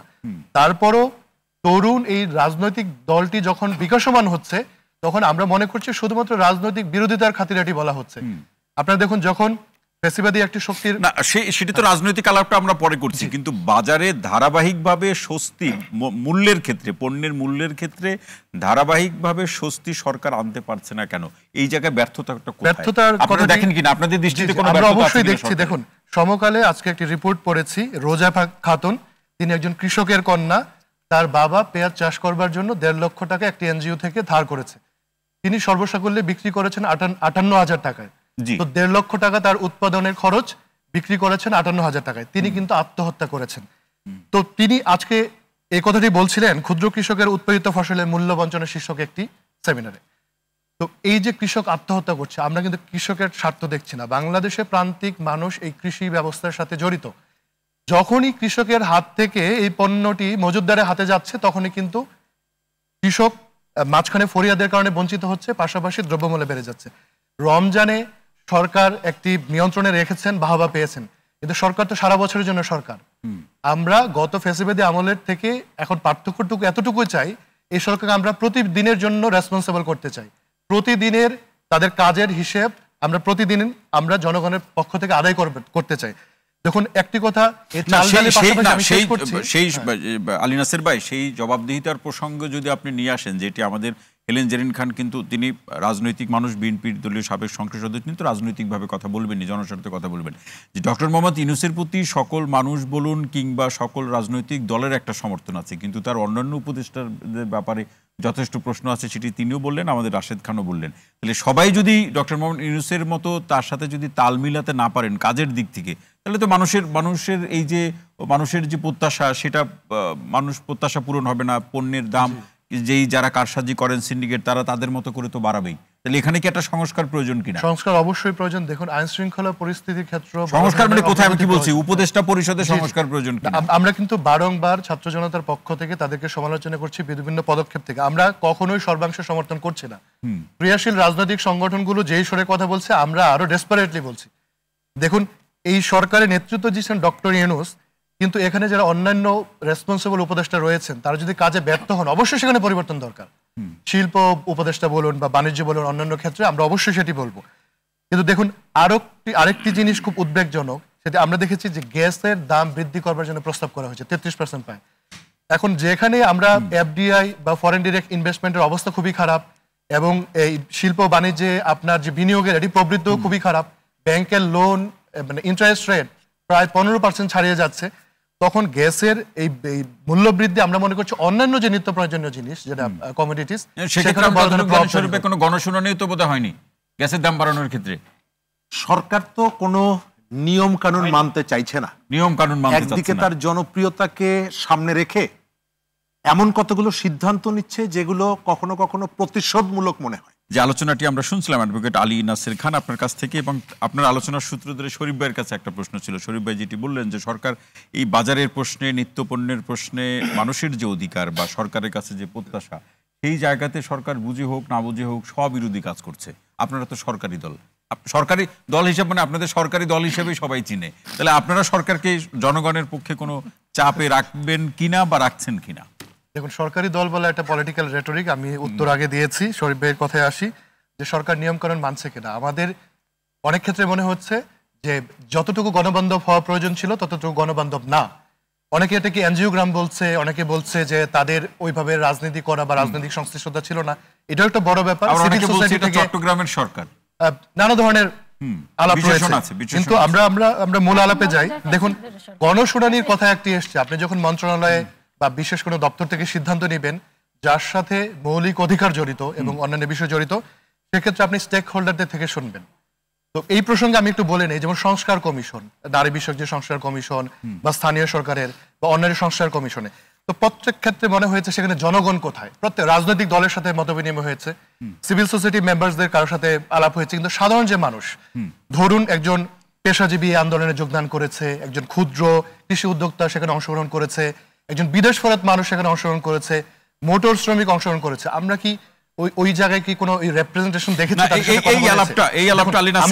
এই আলাপটা কিন্তু যখন এই কমিশনগুলো হয়, আপনার এই একটা গুরুত্বপূর্ণ প্রশ্ন উল্লেখ করলেন, এখানে সবাই জানেন এই আলাপটা হয়েছিল যে শুরুতেই স্টেক হোল্ডার যারা একদম জনগণ বা এর সাথে জড়িত তাদের সাথে আলাপ। সেক্ষেত্রে সরকারের পক্ষ থেকে বলা হলো আগে প্রতিবেদন আসুক, আমি যদি ভুল না করে থাকি প্রতিবেদন আসলে এরপর স্টেক হোল্ডারের সাথে আলোচনা করবে। তাহলে এটা মানে প্রক্রিয়াগতভাবে আসলে এটা লম্বা হয়ে গেল কিনা, তাই তো? না, দেখুন, আপনি প্রতিবেদন অনেক ক্ষেত্রে মনে হচ্ছে অসামঞ্জস্যপূর্ণ, বাস্তবতার সাথে মিল নেই। তো এগুলা, এই ত্রুটিগুলা বা এই সময়টার অপচয় কমানো যেত। আমি প্রসঙ্গে ফিরে আসি, যেটি নিত্য দ্রব্য যে মূল্য বৃদ্ধি, ধরেন সার, বিদ্যুৎ, এগুলার তো ভর্তুকির ব্যাপার আসছে, তারপরে একেবারে এখন চাল, তেল, আমরা যে প্রসঙ্গে আলাপ করছি, বা গ্যাসের এই মূল্য বৃদ্ধি। তো এগুলো বৃদ্ধি করবার আগে যদি গণশুনানি হতো, সেক্ষেত্রে ধরেন প্রত্যেক স্টেক হোল্ডার যদি আলাপ করে নিত, তখন মনে হতো না যে এই সিচুয়েশন, বিশ্ববাজারে এটির মূল্য এত, আমার বাজার পরিস্থিতি এমন, ব্যবসায়ীদের অবস্থা এমন, গ্রাহকদের অবস্থা এমন, তখন কিন্তু সরকারকে আরো মানুষ আস্থায় নিত। আজকে যে আমার বন্ধু রাশেদ খান যেটি বললেন, সরকারের এই অভিযোগটি কিন্তু তখন আসতো না। প্রত্যেক কিন্তু বলছেন যে এই অন্তর্বর্তীকালীন সরকার আমাদের প্রত্যেকের সরকার, আমরা রাজনৈতিক দলগুলো থেকে সমর্থন দিয়েছি সব জায়গা থেকে, কিন্তু সরকার কেন জানি একটু মানে গুটিয়ে যাচ্ছেন নিজের দিকে। তার কথা ছিল না আর প্রো পিপল হওয়া, আরো বেশি এগিয়ে আসা। গুটিয়ে যাচ্ছেন কেন? কারণ কি মনে হয় আপনার কাছে? গুটিয়ে যাওয়ার ক্ষেত্রে আমাদের ক্ষেত্রে অনেক রাজনৈতিক দলগুলো কি নির্বাচনের জন্য চাপ দিচ্ছে, চাপ সহ্য করতে পারছে না? চাপ সহ্য করবেন না। ব্যুরোক্রেসি তো অনেক দিনের পুরনো, ব্রিটিশ আমলে যে ব্যুরোক্রেসি, আপনি দেখেন যে লাল ফিতার দৌরত্ব এখনো কমে নেই। আওয়ামী এনেভেলার যারা ছিল তারা তো এখনো জনপ্রশাসনে রয়েছে। আগে যেটি হয়েছে, আগে যেটি হয়েছে গত 15 বছরে, রাষ্ট্র, সরকারি দল, জনপ্রশাসন সব মিলেমিশে একসাথে হয়ে গিয়েছে। এখন কিন্তু আলাদা, এটি ভালো দিক যে রাষ্ট্র, সরকার এবং হচ্ছে জনপ্রশাসন আমরা আলাদা করতে পারি। যখন এই ব্যুরোক্রেসিকে সরকার বিভিন্ন নির্দেশ প্রদান করছে, তারা কিন্তু নানা ধরনের বাধা তৈরি করছে। না, কিন্তু এখানে আমার দ্বিমত আছে আলী নাসির ভাই, সেটি হচ্ছে দ্বিমতটা এই জায়গায় আপনি অন্যভাবে নিন, আলোচনার প্রেক্ষাপটে বলছি। ধরুন একজন আওয়ামী পেতাত্তা, আমি একদম সরাসরি নাম বলি, যে প্রশাসনে কোথাও স্তরে বসে আছে, তার কি ক্ষমতা আছে নিজের কাজ করার? সরকারে আছে ডক্টর মোহাম্মদ ইউনূস, তার সরকারের নির্দেশের বাইরে গিয়ে তিনি কাজ করবেন, তার ঘাড়ে মাথা কয়টা? তাহলে সেটা জোরালো ব্যবস্থা নিতে সরকারের অসুবিধাটা কোথায়? সরকার গুটিয়ে যাবে কেন? তাহলে মানুষের এই আত্মত্যাগের যে প্রসঙ্গগুলো যখন আসবে, তখন সরকার কি জবাব দিবে? আমরা যদি এই প্রসঙ্গে আসতে চাই, বড় সিদ্ধান্তের ক্ষেত্রে আমি 10 সেকেন্ডে সেট করি। রাষ্ট্রপতি অপসারণ, তারপর আমরা দেখেছি যে আপনার গণপরিষদ, জুলাই চার্টার, একটা বৃহত্তর দল যেদিকে বলেছে, আমরা দেখছি সরকার হেলে গিয়েছে। আমরা সরকারের ক্ষেত্রে চাই যে সরকার অথরিটি নিয়ে আরো বেশি গণবান্ধব কাজ করুক। এই প্রসঙ্গে আমি বলছি, দেখুন, এই ব্যুরোক্রেসি একটা চেইন। আপনি ইচ্ছা করলে আগামীকাল নতুন রিক্রুটমেন্টে নতুন অফিসার আনতে পারে না, তাদের কাজ করতে পারে না। গ্র্যাজুয়ালি সরকার আরো বেশি ক্ষমতা অর্জন করছে এবং আমরা দেখছি বিভিন্ন জায়গায় পজিটিভ চেঞ্জ আসছে। কিন্তু আমাদের এই সমালোচনার জায়গাটি অবশ্যই করতে হবে। সংস্কার এবং বিচার, এবং আমরা এই আমাদের যে জনবন্ধব কর্মসূচি, দ্রব্যমূল্য এবং অন্যান্য ব্যাপার, আমাদের এখানে ইনভেস্টমেন্ট বাড়ানো, নিরাপত্তা, সীমান্ত রক্ষা করা এবং যে পুলিশিং সবচেয়ে বড় যেটি ব্যাপার, এগুলো প্রত্যেকটিকে তো সরকারকে মানুষকে দৃশ্যমান আকারে করতে হবে। আপনাকে তো আনলিমিটেড টাইম দেওয়া হয়নি। বলা হচ্ছে জুনে নির্বাচন হবে, জুনে নির্বাচন করবার আগে আমাদের তো একটা এক্সাম্পল সেট করে দিয়ে যেতে হবে, আমাদেরকে এই রেলটিকে তো মানে লাইনে উঠিয়ে দিয়ে যেতে হবে, তা না হলে আমরা মনে করছি আরো বড় ধরনের অনৈক্য ডিজাস্টার দেখা দিবে। এবং সেক্ষেত্রে প্রশাসনের ব্যাপারে আপনার দল এনসিপি একটা অভিযোগ করেছে, আপনার দলের যিনি সম্মানিত আহ্বায়ক তিনি বলছেন যে প্রশাসনের বিভিন্ন পর্যায় থেকে বিএনপির পক্ষে কাজ করছে, তাই এখন সুষ্ঠু নির্বাচন সম্ভব না, কিংবা তারা এখন নির্বাচন হলে তারা নির্বাচন করবেন না। এখন সরকারকে সহযোগিতার প্রশ্নে, মানুষের প্রত্যাশা পূরণের প্রশ্নে কাজ করার পরিবর্তে যদি এই ধরনের কথা কোনো দলকে, বিএনপি বা XY দলকে অভিযোগ আকারে চলে আসে, তখন তো ভুল বোঝাবুঝির জায়গাটা আরো বাড়বে না? দেখুন, আমি এই প্রসঙ্গে বলছি, নির্বাচন কমিশন সংক্রান্ত আইনে একটি পরিবর্তনের জন্য প্রস্তাব করা হয়েছে যে যারা নির্বাচন কমিশনে কাজ করছেন, প্রধান নির্বাচন কমিশনার সহ অন্যান্যরা, তাদেরকে দায়মুক্তি দিতে হবে। মানে তিনি কি কাজ করছেন না করছেন এজন্য তাদেরকে শাস্তির আওতায় আনা যাবে না। তো তাহলে আগেই কি তারা ভেবে নিয়েছেন যে একটি আবারও কারচুপি নির্বাচন হবে? এই ভাবনা কোত্থেকে আসলো? আমরা বিভিন্ন জায়গায় এই ধরনের নানা ধরনের আমরা এটি একটি প্রচ্ছন্ন অব্যবস্থাপনা বা হুমকি দেখছি। এটি কেন হচ্ছে জানেন? আমরা প্রতিনিয়ত আমরা একটি জাস্ট খালি পাওয়ার শিফটিং ভাবছি যে আজকে ক্ষমতা থেকে একজন সরে গিয়েছে, আগামীকাল আরেকজন আসবে। এই যে একটি সংস্কার, মৌলিক সংস্কার, যেগুলো হলে পরে যেই দলই ক্ষমতায় আসুক আবার একনায়কতন্ত্র স্থাপিত হবে না, আবার কেউ পরিবারতন্ত্র কায়েম করবে না, এবং এত বেশি কর্তৃত্বপরায়ণ হবে না যাতে জনগণের গলা চেপে ধরা যায়। এজন্য আমরা বলছি যদি যাতে স্বৈরাচার না হয়, স্বৈরাচারী হয়ে না হয়, স্বৈরাচার না হয়, শাসন কাঠামোতে এই ব্যবস্থাপনায় বড় ধরনের পরিবর্তন আনতে হবে। এজন্য আমরা বারংবার কিন্তু গণপরিষদের কথা বলেছি নতুন সংবিধান প্রয়োজন। এবং কিন্তু আপনাদের এই প্রস্তাবগুলোকে বিএনপি সহ অন্যান্য রাজনৈতিক দল তো আবার রাজনৈতিকভাবে সন্দেহের চোখে দেখছে, তখন এটা সমাধান করবেন কিভাবে? আমরা এজন্যই বলছি যে রাজনৈতিক বিরোধিতা না করে এখন আমাদের জাতীয় ঐক্য প্রয়োজন। জাতীয় ঐক্যমত্য না হলে এই সংস্কারও হবে না। যে সংস্কারগুলো হবে পরবর্তী সময় যারা পার্লামেন্টে যাবেন তারা যদি রেটিফাই না করেন এটা কিন্তু ভণ্ডুল হয়ে যাবে। এজন্য এই ঐক্যের কোনো বিকল্প নেই। আমরা ঐক্যের কোনো বিকল্প না, একদম খাঁটি কথা। পরবর্তীতে যারা ক্ষমতায় যাবে তারা এটাকে গ্রহণ না করলে আসলে কিছুই থাকবে না। অ্যাডভোকেট আলী নাসের খান, অসংখ্য ধন্যবাদ। শরীফুজ্জামান শরীফ ভাই, যেটি আলী নাসের খান বললেন এবং বাস্তবতা যা, চাল তেলের বাজার এবং নাগরিকের অন্যান্য অধিকারের প্রসঙ্গে আপনি কিভাবে দেখছেন? আপনি তার মতামতের সাথে কতটা একমত হতে পারছেন? ধন্যবাদ। সরকারের দৃষ্টিভঙ্গিটা খুবই ইম্পর্টেন্ট। আপনার যখন তেলের দাম আপনি শুল্ক প্রত্যাহার করে নিলেন, বাণিজ্য উপদেষ্টা বললেন মানুষের কোনো সমস্যা হবে না। গ্যাসের দাম যখন 33% বাড়ানো, দাম বাড়লে মানুষের কোনো সমস্যা হবে না, তিনি বললেন মানুষের কোনো সমস্যা হবে না। যখন ভারত ট্রান্সশিপমেন্ট বাতিল করে দিল, একই কথা আমরা শুনলাম, মানুষের কোনো সমস্যা হবে না। আমি অপেক্ষায় আছি, কিছুদিন পর হয়তো বলবো যে এখানে তো মানুষই নেই, সমস্যাটা কিভাবে হবে। সরকার যদি ঈদের সময়, রোজার সময় যে ইনিশিয়েটিভগুলো নিয়েছিল, খেয়াল রাখতে হবে যে আমাদের বাজারটা নিয়ন্ত্রণ করছে দীর্ঘ দিন যারা রাজনৈতিক ক্ষমতায় ছিল তাদের একটা অংশ বাজারে আছে, অনেকগুলো জায়গা তাদের হাতে আছে। কিন্তু সরকারের পক্ষ থেকে আমি জাস্ট একটা উদাহরণ দেই আপনাকে। আমাদের সিরাজগঞ্জে প্রতি বছর পাবদা মাছ নামে একটা মাছ আছে।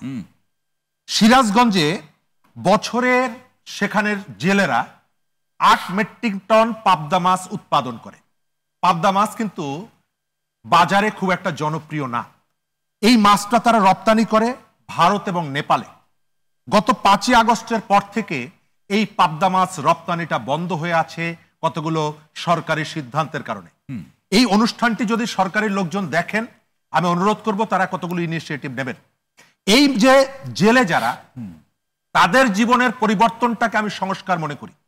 আপনি এখানে সংস্কার বলতে উপরিকাঠামোর কতগুলো এজেন্ডা নিয়ে আসছেন, যে এজেন্ডাগুলোর সাথে একেবারে নিচু স্তরের মানুষের, তার মানে আপনি কি মনে করছেন শরীফ ভাই যে সংস্কার গ্রাম পর্যন্ত পৌঁছাচ্ছে না, শুধু ঢাকা বা বড় বড় শহরগুলোতে আলাপটা শুধু বড় বড় শহরগুলোতে? শিক্ষিত জি আমেরিকার পাসপোর্টধারী কিছু মানুষ, তারা এমন কতগুলো এজেন্ডা নিয়ে এসেছে যে এজেন্ডাগুলোর সাথে ওই প্রান্তিক মানুষের সংযোগটা খুবই কম।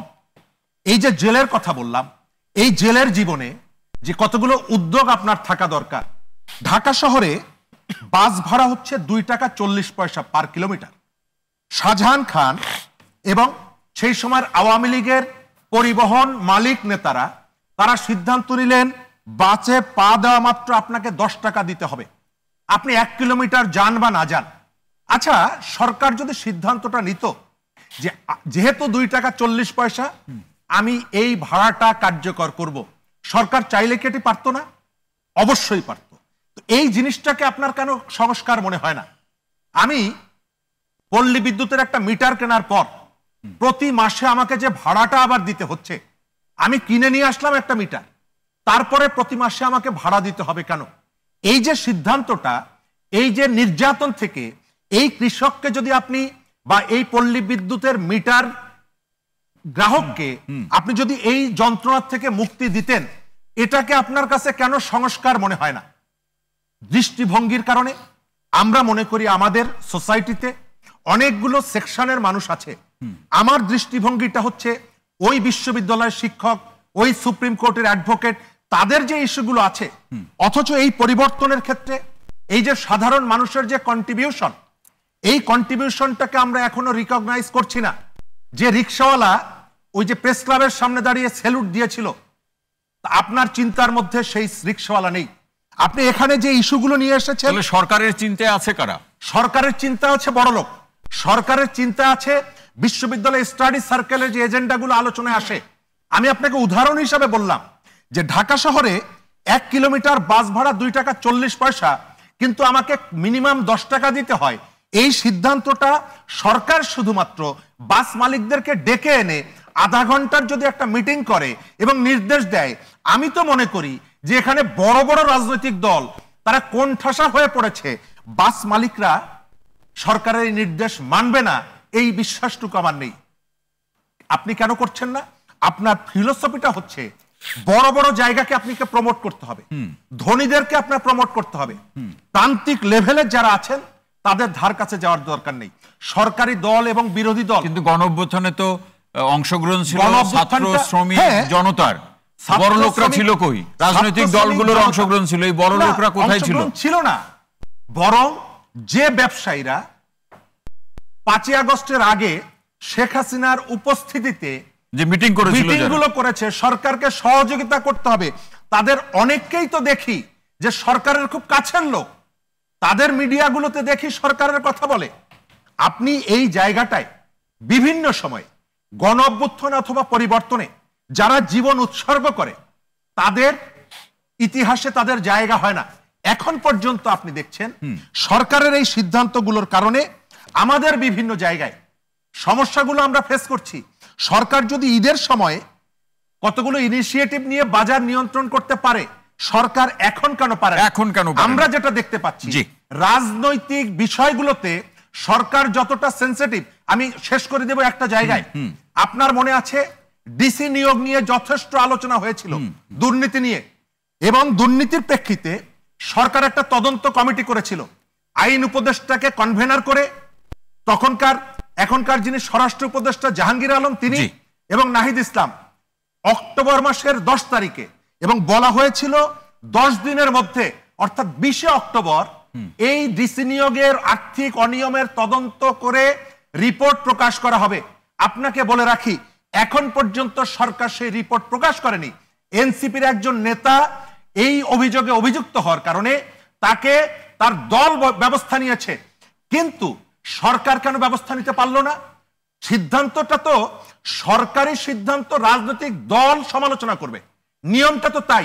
কিন্তু সরকার কেন এই ধরনের ক্ষমতা নেওয়ার পরপর প্রথম যে দুর্নীতির অভিযোগ উঠলো সেগুলোকে ধামাচাপা দিল? কেন ধামাচাপা দিল? শরীফুজ্জামান শরীফ আসতে সুলতান মোহাম্মদ ভাই, সরকার যে সমস্ত দুর্নীতির অভিযোগগুলোকে কোনো ক্ষেত্রে সরকার ধামাচাপা দিচ্ছে, যেটি শরীফ ভাই উল্লেখ করলেন ডিসি নিয়োগের প্রসঙ্গে একটি। কিন্তু আপনার কাছে আমার দুটি প্রশ্ন নির্দিষ্ট করে। একটি হচ্ছে যে বাজার মনিটরিং এর যে ব্যবস্থা, সেটি রাজনৈতিক দলের সরকারের সময় আমরা একরকম দেখি, কিন্তু অন্তর্বর্তীকালীন সরকার ডক্টর মোহাম্মদ ইউনূসের কাছ থেকে মানুষের প্রত্যাশা বেশি। এক্ষেত্রে আমরা ফলাফল তৈরি করতে পারছি না কেন? এটি একটি প্রশ্ন। আরেকটি প্রশ্ন হলো যে এখনো যদি আমরা যে পণ্যের দাম বাড়ুক কিংবা অন্য কোনো অব্যবস্থাপনার ক্ষেত্রে আমরা যদি আওয়ামী লীগ সরকারের সেই পেতাত্তাদের খুঁজে বেড়ার চেষ্টা করি বা তাদের উপরেই যদি অভিযোগ দিই, তাহলে আসলে আমরা যে বাংলাদেশের কথা বলছি বা যে মানবিক বাংলাদেশের জন্য নির্মাণের জন্য যে 2000 মানুষ প্রাণ দিল, সেই কাজ কখন হবে? ধন্যবাদ। আমার আজকের আলোচনা আপনি যেটিকে দিয়ে সূচনা করেছিলেন, সেখান থেকে মনে হয় আমার কেন যেন মনে হলো, হঠাৎ করে মনে হলো যে আমরা যখন মাধ্যমিকের ছাত্র তখন শুনেছিলাম যে গরু রচনা লিখতে গিয়ে আমরা নদীতে চলে গেছি, নদী রচনা লিখছিলাম, তো সেরকম একটি জায়গায় মনে হয় আমরা চলে এসেছিলাম। তেল চাল সবই আছে, কিন্তু এর আমি মধ্যে আমি যে আমি আরো প্রসঙ্গগুলো আমি এখন জড়িত সেই আপনি সেগুলো তো আবার আমরা ঘুরে নিয়ে ফিরে আসার চেষ্টা করছি। সেই গরু রচনায় এসছেন আমার মনে হচ্ছে। তা আপনি যেটি বলছিলেন যে বাজার ব্যবস্থাপনা বা মনিটরিং এর কথা যেটি বলছিলেন, দেখেন দ্রব্যমূল্য যদি কমাতে হয়, যেগুলো আমার হোম গ্রোন প্রোডাক্ট, সেগুলো যদি কমাতে হয় সবার আগে নজর দিতে হবে কৃষকের দিকে। কৃষক যদি ভালো থাকে উৎপাদন বাড়বে, তার উৎপাদন যদি বাড়ে তাহলে আপনার পণ্যের কৃষক বারবার ওই পণ্য উৎপাদনের দিকে ঝুঁকবে এবং বেশি উৎপাদন হবে। বেশি উৎপাদন হলে সাপ্লাই চেইনে পর্যাপ্ত পণ্য থাকবে, বাজারে এটি কোনো সংকট দেখা দেবে না। এবং তথাকথিত সিন্ডিকেট যে শব্দটির ব্যবহার করা হয়, এটি সর্বক্ষেত্রে একেবারেই অমূলক। আমি একজন মাঠের রিপোর্টার হিসেবে আমি বলছি, পদ পদবি যাই হোক না কেন। অমূলক বলছেন কোন অর্থে? আমরা তো গণমাধ্যমে দেখি আপনারাই লেখেন। আমি আসছি সেই বিষয়টাতে, আমি সেই বিষয়টাতে আসছি। সেটি হলো সর্বক্ষেত্রে অমূলক, আমি বলছি না সর্বক্ষেত্রে অমূলক নয়, কোনো কোনো ক্ষেত্রে অমূলক। কারণ যে পণ্যগুলোর আমদানি করতে হয় না, যে পণ্যগুলোতে অনেক উৎপাদক, অনেক বিক্রেতা, সেই জায়গাগুলোতে সিন্ডিকেট হওয়ার সুযোগ নাই। সিন্ডিকেট হয় যেটি অলরেডি আলোচনায় চলে এসছে, আপনি ভোজ্য তেল, আপনি চাল, আপনি চিনি, এই যে পণ্যগুলো, এইগুলোতে আপনার সিন্ডিকেট হওয়ার পসিবিলিটি কেন এবং হয়, সেটির কারণটা হলো আমাদের যে আমরা সো কল্ড কর্পোরেট বাণিজ্যে যে প্রবেশ করেছি, এই কর্পোরেট বাণিজ্যের নামে যারা বিগত পতিত সরকারকে, যে সমস্ত কর্পোরেট ব্যবসায়ীরা মৃত্যুর পরেও শেখ হাসিনার সাথে থাকতে চেয়েছিলেন, তারা এই বড় অঙ্গীকার ব্যক্ত করেছিলেন, শয়নে স্বপ্নে নয়নে সবসময় তার সাথে থাকবেন। তারা এই যে পণ্যগুলো আনেন এবং বাল্ক, এটি খুব বড় মাপের আনতে হয়, এনে তারপর তারা সেই মজুতদারি করে বা কারসাজি করে। তাহলে চালের প্রসঙ্গ, মাহমুদ ভাই চালের প্রসঙ্গটা বলুন। চালের কোনো ঘাটতি আছে? চালের আমি যে কথাটি সেখানে আসছি, উৎপাদন কম হয়েছে। চালের একটি কারণ হলো উৎপাদন কম হয়েছে। দ্বিতীয় কথাটি হলো যেটি বলে কৃষকের কাছে চাল থাকে না, একেবারেই সত্য, কৃষকের কাছে চাল থাকে না। যখন ধান ওঠে তখন কৃষকের কাছে যতক্ষণ পর্যন্ত ধান থাকে তখন কৃষক দাম পায় না। যখন কৃষকের কাছ থেকে ধানটা চলে আসে মাঝখানে দ্বিতীয় বা তৃতীয় পক্ষের কাছে, তখন থেকে ধানের দাম বাড়তে থাকে। এবং ধানের দামটা, এবং এই ধানটা কারা নিয়ন্ত্রণ করে? কর্পোরেট ওয়ার্ল্ডে যারা প্রবেশ করেছে আমাদের, তারা এই মিল মালিক, যারা বড় মিল মালিক এখন তারা, এবং আপনি দেখবেন বড় মিল যেগুলো ছিল সেগুলো কর্পোরেট আলারা নিজেদের নিয়ন্ত্রণে নিয়েছে, নিয়ে এখন বাজারে গেলে বস্তায়, সাধারণ বস্তায় চাল আপনি খুব কম পাবেন, সব প্যাকেটজাত চাল। তো এই প্যাকেটজাত চাল করে এই কর্পোরেট ব্যবসায়ীরা এই চালের বাজারটা মূলত নিয়ন্ত্রণ করছে কর্পোরেট ব্যবসায়ীরা। কারণ সরকারের পক্ষ থেকে দেখেন 3 দফায় এই অন্তর্বর্তীকালীন সরকার এসে 3টি স্তরে আপনার চালের দাম কমিয়েছে। আমদানি শুল্ক 25% ছিল, সেটিকে 15% নামিয়েছে। নিয়ন্ত্রণমূলক শুল্ক 25% থেকে 5% এনেছে, এবং যেটা আগাম শুল্ক, অগ্রিম ট্যাক্স আমরা যেটাকে বলি, সেটি 5% ছিল, যেটা পুরোটা তুলে নিয়েছে। কিন্তু তাহলে ফলাফলটা দাঁড়ালো, আমরা তো এরকম চালের আমদানি ব্যাপক হওয়ার কথা, তাহলে চালের আমদানি ব্যাপক হবে। সরকার এই জন্যই এই কাজগুলো করেছে, তাহলে যাতে সারপ্লাস থাকে, সাপ্লাইটা সারপ্লাস থাকে। সেই আমদানি কি হয়েছে না? তাহলে সুলতান ভাই এই প্রশ্নটা আমি আপনাকে করতে পারি কিনা, আমি একটু আমার জানার জন্য, আমি তো একজন ভোক্তা বা নাগরিক, তাহলে কি সরকার এই প্রশ্নে পেরে উঠছে না? না, সরকার পেরে উঠছে না, যে কথাটি অলরেডি আসছে। কারণ গত 15 বছর যে ফ্যাসিস্ট সরকার আপনারা যেটাকে বলছেন বা আমরা বলছি, সেই ফ্যাসিস্ট সরকারের আমলে এই যে যারা এই বাজারকে মনিটরিং এর কথা আপনি বলছিলেন, বাজার মনিটরিং করে কারা? বাজার মনিটরিং সাথে কারা জড়িত? আমলাতন্ত্র জড়িত, মাঠ প্রশাসন জড়িত। মাঠ প্রশাসন কাদের দ্বারা পরিচালিত? এই যে আমলাতন্ত্র, যারা গত 15 বছরের সরকারকে নানানভাবে পৃষ্ঠপোষকতা দিয়েছে, নানান সুযোগ সুবিধা, গাড়ি, মোবাইল বিল, ট্যাক্স ফ্রি গাড়ি, প্লট, ফ্ল্যাট, এগুলো নিয়ে যারা দিয়েছে, তারা কত % চেঞ্জ হয়েছে? এধার কা মাল উধার, উধার কা মাল এধার, এই তো হয়েছে।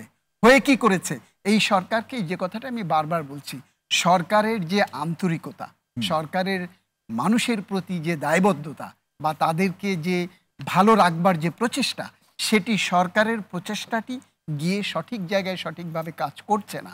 যদি কাজ করতো তাহলে সরকারের পক্ষ থেকে আমি যে বললাম, সরকারের হাতে দ্রব্যমূল্য, চালের কথা বলেন, তেলের কথা বলেন, চালে যখন দাম কমালো, শুল্ক প্রত্যাহার করলো, তখন প্রতি কেজি চালে 15 টাকা দাম কমার কথা, প্রতি লিটার তেলে 14 টাকা কমার কথা, উল্টো প্রতি লিটার তেল 14 টাকা বাড়লো, 75 টাকা হলো, 75 টাকা 18 টাকা প্রপোজাল করলো, ট্যারিফ কমিশন সেখানটাতে 14 টাকা বাড়িয়ে দিল।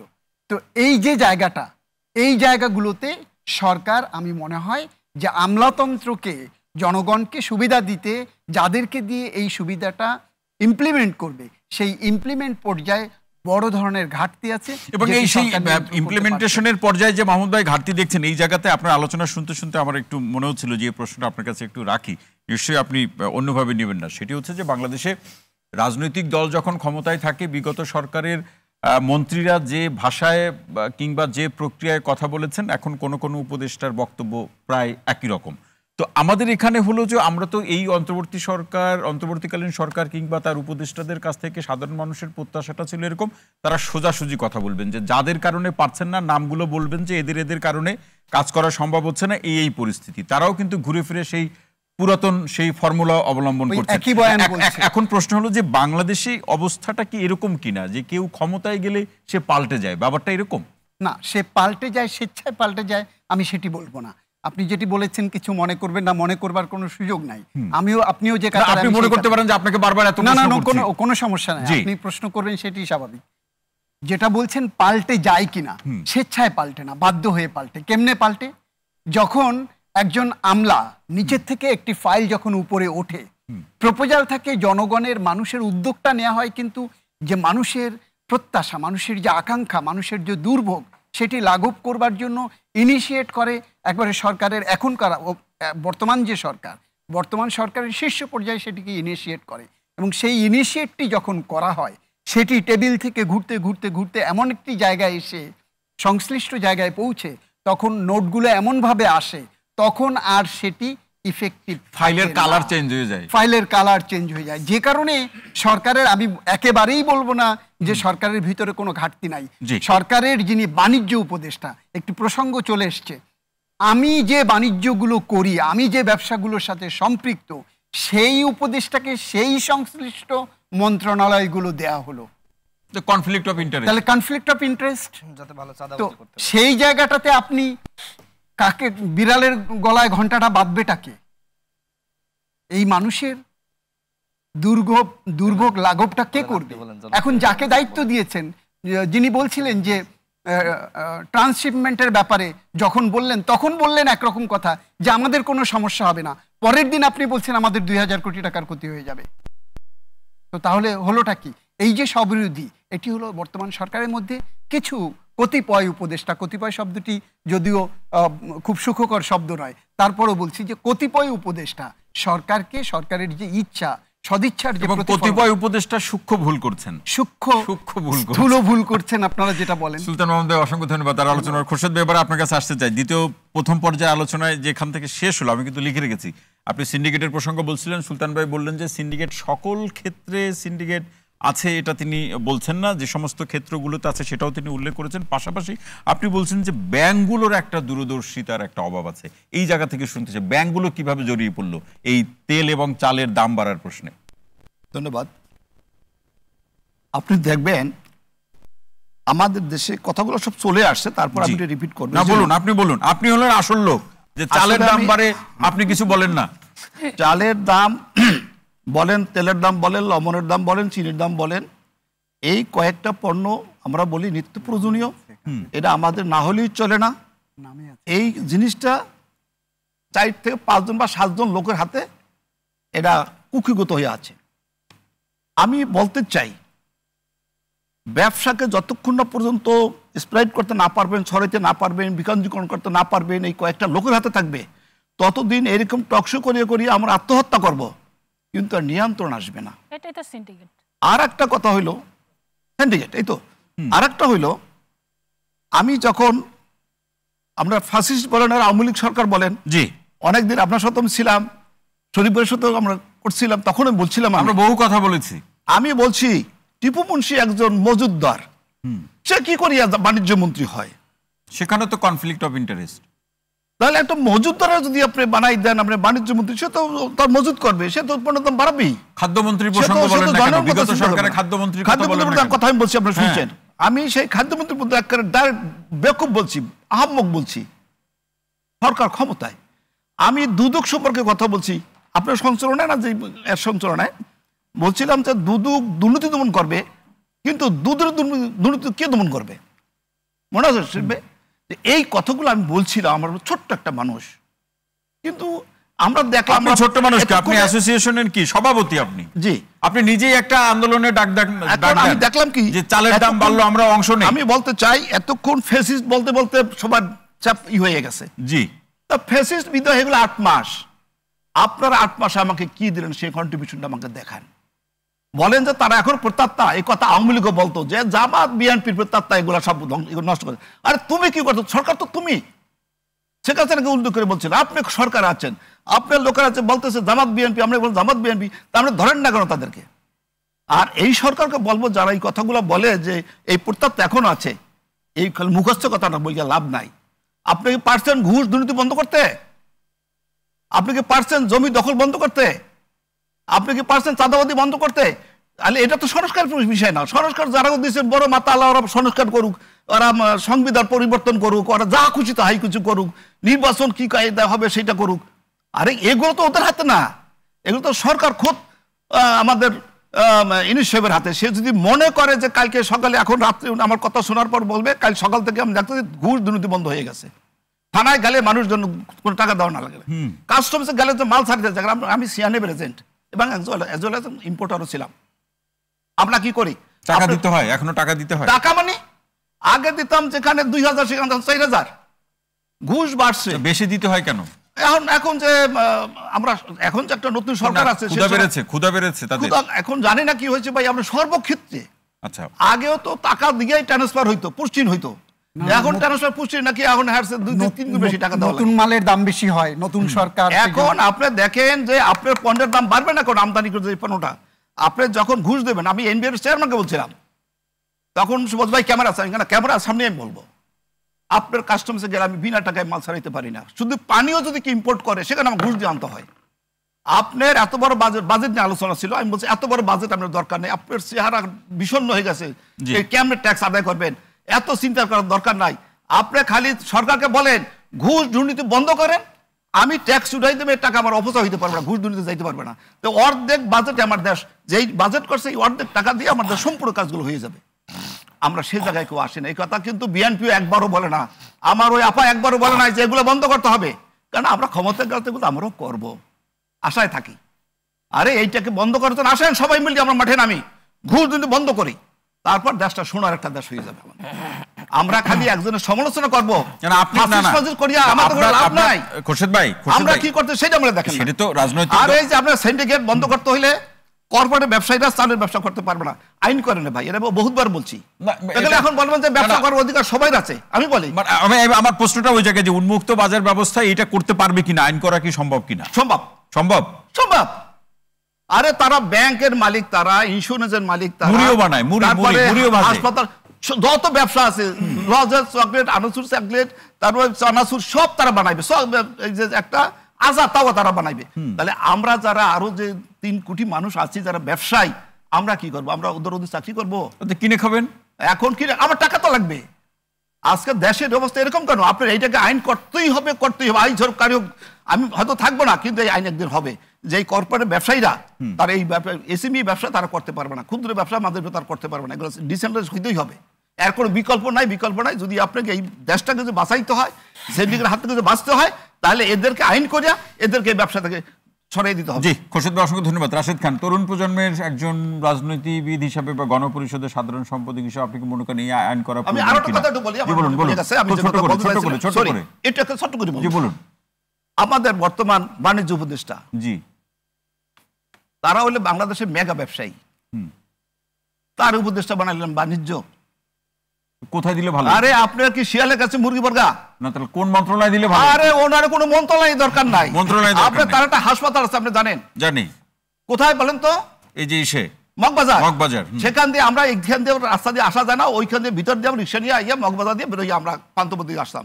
সেই রাস্তার যেদিন হওয়ার পরে রাস্তার বন্ধ করে দিচ্ছে, সেখান থেকে রিক্সা আসতে দেয় না। সে উপদেষ্টা হয়েছে, তার ক্ষমতা আছে। তাহলে এই পরিবর্তন, তাহলে ওনাকে উনি যে দেখেন $1800 যখন ছিল তেল, তখন দাম বাড়ে নাই, এখন $900 আন্তর্জাতিক মাত্র $900, সেখানে আবার 14 টাকা বাড়াইতে হলো।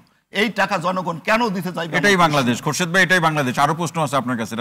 রাশেদ খান আসতে চাই যে আসলে এই আইন করার প্রয়োজন আছে কিনা। উন্মুক্ত বাজার এটা আমরা বলতে পারি না, কিন্তু রাশেদ ভাই বলছে বাংলাদেশের প্রেক্ষাপটের প্রয়োজনীয়তা আছে। কিভাবে দেখেন আপনি? জি ধন্যবাদ। অবশ্যই যদি জনগণের কল্যাণে এই আইন কাজে দেয়, তাহলে যারা কর্পোরেট ব্যবসায়ী তাদের ক্ষেত্রে আইন করা যেতে পারে। বাট এই বিষয়ে আসলে আমার বিস্তার ধারণা নয়। তিনি যেহেতু চালের ব্যবসা নিয়ে কাজ করেন, তিনি এই বিষয়ে আই থিঙ্ক যদি তার প্রস্তাবনা সরকারের কাছে তুলে ধরতে চান, আমার মনে হয় যে সেটি তার করা উচিত। প্রেস ব্রিফিং করলেও তো সরকারের কাছে বার্তা যায়, আপনি সেটি করেন, আমরা রাজনৈতিক দল হিসেবে আপনার পাশে ইনশাল্লাহ থাকবো।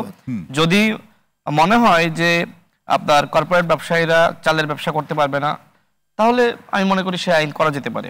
তবে উনি খুব মূল্যবান কথা বলেছে যে আমাদের বাণিজ্য উপদেষ্টা, শুরুতে তার ব্যাপক সমালোচনা ছিল যে তার ভাই ডামি এমপি, পরবর্তীতে বিশেষ করে আপনার ভারত নিয়ে ব্যাপক গরম গরম বক্তব্য দিয়েছে। এই দেশের একটি বিষয় হলো যে ভারত নিয়ে যত গরম বক্তব্য দিবেন আপনি তত হিরো। উনি যেহেতু ওই যে ভারতের ট্রান্সশিপমেন্ট বাতিল হয়েছে, এরপরে বাতিল হয়েছে তো কি হয়েছে, ট্রেনটা বুঝতে পেরেছে, মানে হ্যাঁ বাতিল হয়েছে তো কি হয়েছে, এই যে মানে জনপ্রিয়তা কামানোর একটি বক্তব্য, সেটা তিনি বুঝতে পেরেছেন। সুতরাং চালের দাম বাড়ুক, তেলের দাম বাড়ুক, জনগণ এগুলো দেখবে না। ভারত নিয়েও বিরোধিতা করতেছে কিনা সেটাই জনগণ দেখবে। এই দেশের জনগণের পালস আসলে এইটা। এই জন্য অনেকে, আমরাও ভারত বিরোধিতা করি, ভারতের আগ্রাসন নিয়ে কথা বলি, কিন্তু যে জায়গাটি আপনার ক্ষতি হচ্ছে আপনি সেই জায়গাটায় সামাল না দিয়ে আপনি বলছেন যে কিচ্ছু হবে না, কিচ্ছু হবে না। আই থিঙ্ক সুলতান মাহমুদ ভাই আরো চমৎকারভাবে এই বিষয়গুলো তুলে ধরেছেন। আমি আরেকটি বিষয় বলি, তিনি বললেন যে বাণিজ্য উপদেষ্টা হওয়ার পর থেকে তার হাসপাতালের সামনে দিয়ে রিক্সা নিয়ে যাওয়া যায় না, তাই তো? দেখেন কত বড় হ্যাডাম দেখাচ্ছে। এটা কোনো গণমাধ্যমে আছে? ভাই তো আজকে সাহস করে বললেন বলে আমরা জানলাম, আমরা তো জানি না। দেখেন তিনি বড় কোম্পানির মালিক, তার কাছ থেকে কি কেউ মাশওয়ারা পায়নি? তিনি হঠাৎ করে উপদেষ্টা হয়ে গেলেন এমনি এমনি? তারা কেউ জানতো বিপ্লবে কি ভূমিকা রেখেছেন? গত 14-15 বছরে তার ভূমিকা কি? বরং তিনি উপদেষ্টা হওয়ার পরে তার কোম্পানি সব থেকে বেশি লাভবান হচ্ছে। তেল সিন্ডিকেট পুরো তার দখলে, সমস্ত সিন্ডিকেটের বাণিজ্য উপদেষ্টা তার দখলে। আওয়ামী লীগের আমলে যা হয়েছে, আওয়ামী লীগের ওই মন্ত্রীরা যা নিয়ন্ত্রণ করত, তিনিও নিয়ন্ত্রণ করতেছেন। তার সাক্ষ্য প্রমাণ তো এখানে উপস্থিত, এখানে উপস্থিত। তো যাই হোক, আমরা সরকারের কাছ থেকে অনেক কিছু প্রত্যাশা করেছিলাম। আমি আগেই বলেছি যে প্রধান উপদেষ্টা তিনি ম্যান অফ দ্য ম্যাচ। না, তাহলে তো সেই সম্মানিত বাণিজ্য উপদেষ্টা কি করে বলেন? যদি এটা বাংলাদেশের ক্ষমতা থাকলে বলাটাই স্বাভাবিক, মানে স্বাভাবিক এই অর্থে বলছি, অতীতের মন্ত্রীদের কাছ থেকে আমরা শুনেছি যে এই যে মানুষের কোনো অসুবিধা হবে না, টিসিবি পণ্য সবকিছু ঠিক মতো মানুষ পাচ্ছে। আবার তিনি বলছেন 5 বা 7 তলার মানুষও টিসিবি কার্ড নিয়েছে, এরকম মন্তব্য আছে আজকে গণমাধ্যমে। আমি সেটাই বলতেছি যে তিনি আসলে কিভাবে জনগণের পালস বুঝে কথা বলতে হয়। হয়তো তিনি কোনো উপদেষ্টা নিয়োগ দিয়েছেন যে আপনি এইভাবে কথা বলবেন, বাজার যা অবস্থা তাই হইলো, সমস্যা নাই। উপদেষ্টা আছে এক্স্যাক্টলি, তার হয়তো কোনো উপদেষ্টা, রাজনৈতিক কোনো উপদেষ্টা তিনি পেয়েছেন খুঁজে যে তুমি এইভাবে কথা বলো। হ্যাঁ, চালের দাম তেলের দাম নিয়ে যতই তেলেশমাতি হোক না কেন কোনো সমস্যা নেই। দেখেন আমাদের নাসির ভাই খুব চমৎকার কথা বলেছেন যে এই সরকারকে অনেকে এনজিও গ্রাম সরকার বলছে। কারণটা কি? তাদেরকে বলা হয় যে সরকারের সুবিধাভোগী বা সরকারের একনিষ্ঠ পার্টি বলা হয়, সেই অভিযোগের ব্যাখ্যাও তিনি দিয়েছেন। তিনিও কিন্তু এনজিও গ্রাম পার্টির কথা বললেন। কারণ কি? কারণ এই সরকারে ম্যাক্সিমাম এনজিও ব্যক্তিত্ব রয়েছে, আর চট্টগ্রামের মানুষ, মানে অন্য বিভাগের মানুষের কোনো প্রয়োজন নাই। সংস্কার কমিশনের প্রস্তাব নিয়ে তিনি বলেছেন, নাসির ভাই নিজে বলেছেন, বাস্তবতার সাথে মিল নাই। যেটি সুলতান মাহমুদ ভাই বললেন, যেটি আপনার শরীফ ভাই বললেন, একজন গ্রামের মানুষের প্রত্যাশা কি, তিনি কি সংস্কার চান? একজন উপদেষ্টা গ্রামে গিয়েছেন, এসি রুমের ওই বাতাস রেখে তিনি গ্রামের গরম, রোদ, বৃষ্টি এগুলো তিনি সহ্য করতে পারবেন না। এই কারণে এসি রুম থেকে বের হয়ে গ্রামে যাচ্ছেন না। আপনি গ্রামে না গেলে কি সংস্কার করবেন? আরেকটি কথা এখানে এসেছে যে আমেরিকার পাসপোর্টধারী ব্যক্তিদের দিয়ে সংস্কার। তো যাই হোক, যাদের দিয়ে আপনি করতে চান না কেন, আমার কথা গ্রামে যাইতে হবে। কারণ তৃণমূলের মানুষের সব থেকে বেশি সমস্যা, তারা কি সংস্কার চায়, তারা গণপরিষদের কি বোঝে, তারা এই যে নতুন নতুন আলোচনা, নতুন নতুন জটলা পাকাচ্ছেন, শব্দ বাক্যে জটিল জটিল পরিস্থিতি তৈরি করতেছেন। জাতীয় ঐক্য কোথায় কোথায় জাতীয় ঐক্য? কোথাও তো আমরা জাতীয় ঐক্য দেখতেছি না। যাদের উপর দায়িত্ব ছিল জাতীয় ঐক্য ধরে রাখা, তারা তো নিজেদের স্বার্থে আজকে জাতীয় ঐক্য সংহতি সমস্ত কিছু নষ্ট করে ফেলিয়েছে। তাহলে এখন কোন দিকে যাচ্ছে? এখন বিভাজনের দিকে যাচ্ছে। এখন তো আসলে আমাদের ভিতরে কোনো সম্পর্ক নাই। আমরা আওয়ামী লীগকে যে চোখে দেখতাম, আজকে আমরা প্রত্যেককে ওই চোখেই দেখছি। মনে হচ্ছে যে এখন কেউ কেউ বলছে আরে এরা নিজেরা কামড়াকামড়ি করছে, এর থেকে আওয়ামী লীগ থাকলে এরা এখন কি শত্রু শত্রু খেলা হচ্ছে? এখন ওই যে বন্ধু শত্রু হয়ে গেছে। সমস্যাটা হলো যখন আপনার শত্রু থাকে তখন প্রবলেম হয় না, কিন্তু কথা আছে না যে ঘরের শত্রু বিভীষণ। বন্ধুর শত্রু হওয়ার কারণে এখন এক বন্ধু আর এক বন্ধুকে সহ্য করতে পারছে না। আমি শেষ করি ভাই, আরেকটি কথা বলেছেন যে সরকার নিজের দিকে গুটিয়ে যাচ্ছে, মানে নিজের যে বন্ধু বান্ধব আত্মীয় স্বজন তাদেরকে বেশি বেশি নিয়োগ দিচ্ছে, তাদেরকে বেশি বেশি প্রমোশন দিচ্ছে, আর জনগণের চিন্তা, মানে উনি ওনাদের শব্দে প্রো পিপল হইতে পারে নাই, জনগণের চিন্তা করতেছে না। দেখেন, জনগণের চিন্তা যদি করত তাহলে কোনোভাবেই একজন ব্যাংকারকে স্বাস্থ্য উপদেষ্টার দায়িত্ব দিত না। প্রধান উপদেষ্টার উনি কি হন আমি জানি না, বাট উনি গ্রামীণ ব্যাংকের ম্যানেজার ছিলেন। তো ওই ম্যানেজারকে দিয়ে আপনি এদেশের চিকিৎসা খাত আপনি উন্নত করতে চান? আপনি কি কখনো হাসপাতালে গিয়েছেন? তিনি নিজেই ক্যান্সারের রোগী, তার তো বিছানায় থাকার কথা, হয়তো মেডিসিন নিয়ে কিছুটা হয়তো সুস্থ আছেন, তিনি কিভাবে আসলে আপনার হাসপাতালে যাবেন? এদেশের স্বাস্থ্য ব্যবস্থা নাজুক। আপনারা এত কথা বলছেন, অথচ এই স্বাস্থ্য ব্যবস্থা যে ধ্বংসের মুখোমুখি, এই সরকার আসার পরে চিকিৎসা ব্যবস্থা আরো বেশি খারাপ হয়েছে। এছাড়া আপনি দেখেন যে এখনো পর্যন্ত যে শহীদদের কারণে, রক্তের কারণে আজকে তারা উপদেষ্টা হয়েছে তার স্পষ্ট তালিকা নাই। আপনি বলছেন প্রায় 2000 শহীদ, আমি বলছি আনুমানিক 2000 শহীদ, অথচ তারা কিন্তু স্পষ্ট কোনো কথা বলতে পারতেছে না। এই যে আমি 1 মিনিটে শেষ করে দিই, আহতদের পুনর্বাসন এখনো পর্যন্ত সেই পুনর্বাসন করতে পারেনি। 2 দিন পর পর আমাদের এই বিপ্লবী, আমাদের আহত যোদ্ধারা তারা কিন্তু শাহবাগ অবরোধ করে। দেখেন মিছিল পর্যন্ত এক্স্যাক্টলি প্রশাসন এবং পুলিশে এখনো পর্যন্ত সেই আগের সেটআপ। আইন উপদেষ্টা নিজেই বলেছেন যে পুলিশের 80% ছাত্রলীগের, সচিবালয়ে আওয়ামী লীগের সুবিধাভোগীরা। এরপরে গণ অভ্যুত্থানে ওই সকল পুলিশ খুনি যারা ছিল, যারা ছাত্র জনতার বুকে সরাসরি গুলি চালিয়েছে, আপনি কয়জনকে গ্রেপ্তার করেছেন? যদি আমি ধরি 2000 শহীদ, আপনি কি সারা দেশ থেকে এখনো পর্যন্ত 2000 পুলিশকে গ্রেপ্তার করেছেন? আমরা দেখলাম যে এই উপদেষ্টা পরিষদ নিয়ে অনেক কথা যখন হচ্ছে, আমাদের প্রধান উপদেষ্টা নিজে বললেন যে ওই সময় তাড়াহুড়া করে সময় পাওয়া যায়নি, যথেষ্ট যোগ্যদের নিয়ে আমরা উপদেষ্টা পরিষদ গঠন করতে পারিনি। তো পরবর্তীতে কেন সংস্কার করলেন না? দ্বিতীয় ধাপে যাদেরকে নিয়োগ দিয়েছে তাদের নিয়েও বিতর্ক। তেল এবং চালের প্রসঙ্গেও আসলে সরকারের এই দৃষ্টিভঙ্গির কারণে এই ধরনের অব্যবস্থাপনা, আমি 30 সেকেন্ডে শেষ করে দিই, 30 সেকেন্ডে দেখেন। আর এই যে জাতীয় ঐক্যমত কমিশন তারা গঠন করলেন, এই জাতীয় ঐক্যমত কমিশন গঠনকে কেন্দ্র করে কারোর মতামত নেওয়া হয়েছে? যে সকল ব্যক্তিদেরকে আপনি নিয়েছেন, আমার মতামত নিয়েছেন, আলী নাসিরের মতামত নিয়েছেন, জেরিনাপার মতামত নিয়েছেন? নেয়নি। যেখানে জাতীয় ঐক্যমত কমিশন বলেন বা সংস্কার কমিশন বলেন, যাদের নিয়েই আমরা ঐক্যমতে আসতে পারিনি, সেখানে তারা যে প্রস্তাবনা, যেটা বাস্তবতার সাথে মিল নাই, তাদের ওই প্রস্তাবনায় আমরা কিভাবে আসলে আমাদের মিল থাকবে বা আমরা একমত হব? সর্বশেষ যেটি বলবো সেটি হলো, দেখেন একটি নারী বিষয়ক সংস্কার কমিশন গঠন করেছে, ধর্মের সাথে তাদের বক্তব্যগুলো পুরোপুরি সাংঘর্ষিক। আমরা আজ 1 সপ্তাহ ধরে আমরা এটি নিয়ে প্রতিবাদ করছি, এখনো পর্যন্ত এনসিপি নিজেও আমি কোনো প্রতিবাদ দেখি না। তারা তো সরকারের বিষয়ে বেশি বেশি বিপ্লবী প্রতিবাদ করে, সরকারের কোনো একজন উপদেষ্টা কথা বলছে না।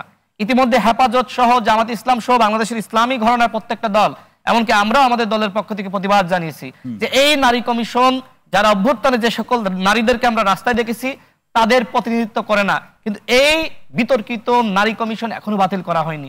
সরকারের যদি ধ্বংস হয়, সরকারের যদি জনপ্রিয়তা নষ্ট হয়, আমি আজকে বলে দিলাম, এই নারী কমিশন বাতিল না করলে সরকারের 12টা বেজে যাবে। জি রাশেদ খান, অসংখ্য ধন্যবাদ। সরকারের 12টা বেজে যাবে। জি হেলেন জেরিন খান আপা আসতে চাই এই প্রসঙ্গ। রাশেদ খান যেখানে শেষ করলেন, এর আগে যেটা খোরশেদ ভাই একটা আলোচনা করলেন যে আসলে ঘুষ দুর্নীতির প্রসঙ্গে, তেল চালের দাম বাড়ার প্রসঙ্গে যে রাজনৈতিক দলগুলোর যে ভূমিকা থাকা প্রয়োজন, এই মুহূর্তে বিএনপির কাছ থেকে তিনি যে ভূমিকা প্রত্যাশা করছেন, এই প্রশ্নটা আমার আগেও ছিল আপনার কাছে, সেই প্রত্যাশা আমরা দেখতে পাচ্ছি না কেন? নাকি বিএনপি শুধু নির্বাচন নিয়েও আছে? দেখুন, বিএনপি 17 বছর তো এই দুর্নীতি, টাকা পাচার, ক্ষমতার অপব্যবহার, গণতন্ত্র হত্যা করা, এইগুলার জন্যই বিএনপি আন্দোলন করেছে, সংগ্রাম করেছে এবং সেই আন্দোলন সংগ্রাম এখন অব্যাহত আছে। তবে এই উপদেষ্টা মণ্ডলী, যেহেতু আপনারা জানেন যে এটা আমরা সকলেই বলেছি যে তাদেরকে আমরা সর্বাত্মক সহযোগিতা করতে চাই, তাদেরকে বিব্রত করতে চাই না। সেই কারণে আমাদের বিএনপির পক্ষ থেকে আপনারা জানেন যে প্রথম থেকেই কিন্তু এই উপদেষ্টা মণ্ডলীকে সহযোগিতা করতে চাইছি। এখানে রাশেদ যে বিষয়গুলো বললেন এবং বিভিন্ন আলোচক বললেন, তাদের সকলের কথার সাথে ঐক্যমত পোষণ করে আমি যেটা বলতে চাই সেটা হলো যে দেখেন, বিএনপি যেহেতু একটা অভিজ্ঞ দল, তারা সরকারে যেমন থেকেছে, বিরোধী দলেও দীর্ঘদিন থেকেছে, সে কারণে বিএনপি কিন্তু বুঝতে পারে এবং বিএনপি একটা মানে বিষয়কে নির্মম ভাবে মানে ফেস করেছে, সেটা হচ্ছে 111-এও কিন্তু এই যে এখন যেমন ধরেন সংস্কার না নির্বাচন, এই ধরনের একটা প্রসঙ্গ এনে জাতিকে মানে প্রশ্নের মুখোমুখি করছে কিংবা বিএনপিকে প্রশ্নের মুখোমুখি করতেছে। ঠিক একই রকম কিন্তু 111-এর সময় বলা হতো যে সংস্কার না নির্বাচন, সংস্কার না নির্বাচন। তারপরে আমরা দেখলাম যে সংস্কার এইটা দিয়ে মোটামুটি একটা বিরাজনীতিকরণ করা হয়েছিল এবং রাজনীতিকে সম্পূর্ণভাবে ধ্বংস করে দেওয়ার মানে চেষ্টা হয়েছিল, যারই ধারাবাহিকতা এই যে এই জাতি 17 বছর এই ফ্যাসিস্ট একটা সরকারের নিষ্পেষণের মধ্যে দিয়ে থাকলো। এবং এখন যে এই উপদেষ্টা মণ্ডলীটি আসছে, এটা তো সত্যিকার অর্থে যদি আমরা বলতে চাই, এটা একটা এলিট সরকার। তাদের সাথে কিন্তু সাধারণ মানুষের কোনো যোগাযোগ নাই। আপনি দেখেন এই উপদেষ্টা মণ্ডলীর একমাত্র প্রধান উপদেষ্টা ভিজিবল, কিন্তু সেও কিন্তু ওই সেই এলিট শ্রেণীদের সাথেই। আপনি দেখবেন যে সে যখন মিডিয়ায় স্টেটমেন্ট দিচ্ছেন কিংবা মিডিয়া ফেস করছেন কিংবা মিডিয়া যখন বক্তব্য দিচ্ছেন, দেশি বিদেশি মিডিয়ার সাথে ম্যাক্সিমাম সময় সে কথা বলছেন। দেশের মিডিয়ার সাথে এখন তার ইন্টারভিউ নিতে চাইলে তিনি তো না করবেন না। দেশেও তো অনেক মিডিয়া, দেশের মিডিয়ার সাথে কথা আমি বলছেন। যেটা বলতে চাচ্ছি যে এই সরকারটি সম্পূর্ণ এলিট একটি সরকার, এই সরকারটির সাথে সাধারণ মানুষের কোনো যোগাযোগ নেই। আমি রাশেদের সাথে সম্পূর্ণ তো আপনারা বলছেন যে বিএনপি তো সাধারণ মানুষের দল, তাহলে আপনারা এই যে নিত্যপণ্যের দাম বাড়ছে, সেক্ষেত্রে বিএনপি আরো জোরালো কর্মসূচি পালন করছে না? বিএনপি কর্মসূচি এই যে দেখেন 1 তারিখে আমরা কর্মসূচি দিচ্ছি, মে দিবসে আপনাদের কর্মসূচি আছে। বিএনপির প্রত্যেকটা দিন প্রত্যেকটা সময় আপনারা জানেন না, কিন্তু মে দিবসের 30 দফাকে সামনে নিয়ে এখানে আমি একটু সুযোগ নেই, আমি একটা প্রশ্নটা করার জন্য সুযোগ নেই। মে দিবসে আপনাদের ঢাকায় একটা কর্মসূচি করবেন আপনারা, সেই কর্মসূচি নিয়ে অভিযোগ আছে আপনারা সরকারকে লোক দেখাতে চান যে দ্রুত নির্বাচনের তারিখ বা রোডম্যাপ ঘোষণা করেন, আমাদের সাথে কিন্তু এত লোক আছে, এই দেখেন। বিএনপি লোক দেখানোর কিছু নয়, বিএনপি একটা জনপ্রিয় দল। আপনারা বলেন আর সবাই দেশে বিদেশে এবং এখানে সবাই এক বাক্যে বলতে পারে, যদি একটা ফ্রি ফেয়ার ইলেকশন হয় তাহলে বিএনপি জনগণের ম্যান্ডেট নিয়ে ক্ষমতায় আসবে। যদিও বিএনপি মানে মুখে সেটা বলতে চাই না আমরা বিএনপি কতটা জনপ্রিয় দল, আমরা শুধু একটা জিনিসই বলতে চাই, আমরা বাংলাদেশের গণতন্ত্র ফিরিয়ে দিতে চাই। এবং দেখেন যে এই জায়গায় যেটা সবচেয়ে উল্লেখ করা দরকার, যে আপনি যদি গণতন্ত্র ফিরিয়ে নিয়ে না আসেন, তাহলে কিন্তু এই যে সাধারণ মানুষের কথা কে বলবে বলেন? সাধারণ মানুষের কথা তো বলবে তাদের প্রতিনিধি যারা, তাদের কাছে যারা যাবে, সেই জায়গায় তো যাচ্ছে না। গত 17 বছর যাবত এই একই কথা তো বিএনপি বলে আসছে, সেই কথার মধ্যে দিয়েই আসছে দুর্নীতি কিভাবে দূর হবে, সেই কথার মধ্যে দিয়েই আসছে কিভাবে এই সিন্ডিকেট দূর হবে, সেই কথার মধ্যে দিয়েই আসছে কিভাবে বাংলাদেশের টাকা বিদেশে পাচার হবে। কিন্তু তরুণরা তো বলছে যে আসলে বাংলাদেশের রাজনৈতিক দলগুলো ক্ষমতায় গেলে বিরোধী অবস্থানে যা বলে, ক্ষমতায় গেলে সেগুলো শুনেও না মানেও না। খুবই ভালো কথা এখানে উল্লেখ করেছেন, যেটা আমার বলার কথা সেটা আপনি বললেন। এই তরুণদের দেখেন 3 দিন এই যে গণ অভ্যুত্থানের পরে 3 দিন কিন্তু বাংলাদেশে কোনো সরকার ছিল না, কিন্তু বাংলাদেশ সরকারবিহীন কিন্তু খুব সুন্দরভাবে, যেটা কাউয়া কাদের বলছিল যে আওয়ামী লীগ যদি ক্ষমতাচ্যুত হয়, আওয়ামী লীগ তো পালিয়ে গিয়েছে, ক্ষমতাচ্যুত হয় একদিনে 5 লাখ লোক মারা যাবে, কিন্তু দেখা গিয়েছে একজন লোক মারা যায় নাই। সরকারবিহীন কিন্তু এই দেশে রাষ্ট্র পরিচালিত হয়েছে।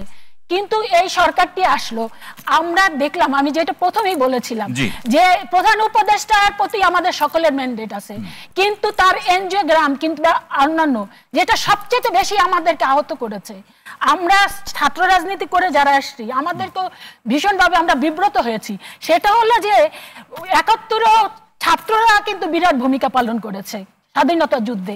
90-এ ছাত্ররা যেখানে আমিও একটা বলবো যে 90-এর একটা আন্দোলনে বিরাট ভূমিকা পালন করেছি, 90-এ করেছে, কিন্তু ছাত্ররা কোনোদিন সরাসরি সরকারে চলে যাবে, মন্ত্রী হয়ে যাবে, এইটা কিন্তু কেউ কখনো প্রত্যাশা করে না। কিন্তু 90 এবং 2024 কি এক আপা?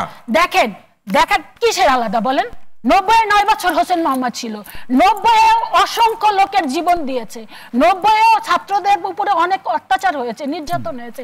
হয়তো এবার না, আমি বলছি যে 90-এর আন্দোলনের যে ম্যান্ডেট আর এই 24-এর ম্যান্ডেট তো এক না, কোনটার সাথে মিলবে না। এইখানে তো আমি বলছি যে আপনারা আলাদা আলাদা তো বিষয়। কোনটাই যেমন 90 তো 90, আবার 2024 তো 90-তে যারা শিক্ষার্থীদের মধ্যে থেকে যারা ক্ষমতা জানে, তার মানে তো 24-এ যারা নেতৃত্ব দিচ্ছে তারা যে ক্ষমতা যেতে পারবে না বা দায়িত্ব পালন করতে পারবে না, ব্যাপারটা তো এরকম না। শুনেন, 24-এ নেতৃত্ব শুধুমাত্র ছাত্ররাই দিয়েছে সেটা না, ছাত্ররাও যদি দেয়, সেই ছাত্র তো শুধুমাত্র ছাত্র শক্তি সেই সময় যারা ছিল তারাই তো না, তাদের সাথে যেমন ছাত্র দল ছিল, ওই রাশেদদের দল ছিল, অন্যান্য শিবির ছিল, ইউনিয়ন এই যে ভাইয়ের দল ছাত্ররা ছিল, সবাই সম্মিলিতভাবে। সেই কারণে তো আজকে দেখি যে এনসিপি যখন বৈশাখের অনুষ্ঠান করে সেখানে 50 জন লোক উপস্থিত হয় না। আমাদের সবচেয়ে বিষয়টি হলো কি, এই যে আমার যে ছাত্র ভাইয়েরা যারা নেতৃত্বে চলে গেলেন, তাদের কাছ থেকে মানুষের প্রত্যাশা কি ছিল? ছাত্ররা সবসময় কিন্তু অন্যায়ের বিরুদ্ধে সোচ্চার থাকে, কিন্তু তারা দেখলাম কি এই ক্ষমতায় যাবার পরে এবং পরবর্তীতে এই যে দলটি গঠন করবার, তারা কোথায় দুর্নীতি হচ্ছে, কোথায় চাঁদাবাজি হচ্ছে, কোথায় এই যে ফ্যাসিস্টদের এনে উপদেষ্টা মণ্ডলীতে পদায়ন করছে। গত পরশু না তার আগের দিন একজনকে প্রতিমন্ত্রী দেওয়া হলো, যিনি ফ্যাসিস্টদের সময় এক্সটেনশন এখানে আপনি বলছেন না, সেটা নিয়ে তারা কথা বলবে কি বলবেন আমরা তার কাছ থেকে শুনবো, কিন্তু আপনি যে বলছেন তারা খোঁজ রাখে না, তারা কিন্তু খোঁজ রাখে এবং খোঁজ রেখে তাদের বক্তব্যটা নিশ্চয়ই আপনি শুনেছেন। আমি কোড আনকোড বলি, তারা বলছে যে কোনো একটি বড় রাজনৈতিক দল, নিশ্চয়ই আপনাদের কথা বলছে, আপনি বুঝতেই পারছেন যে আপনারা মাঠে চাঁদাবাজি করছেন এবং এই আপনাদের চাঁদাবাজির কারণে সরকারের ভাবমূর্তি নষ্ট হচ্ছে। এটা কিন্তু এনসিপির আমরা চাঁদাবাজি করছি না, ওনারা দুর্নীতি করছে। ওনাদের কালকে আজকেও সমস্ত পত্রিকায় দেখেন এই যে একজন উপদেষ্টা কি আসিফ মাহমুদ সজীব নাকি, তার যে পিএস 400 কোটি টাকা, তো আপনি বলেন এত মানুষের জীবন দিল 400 কোটি টাকার জন্য, তাকে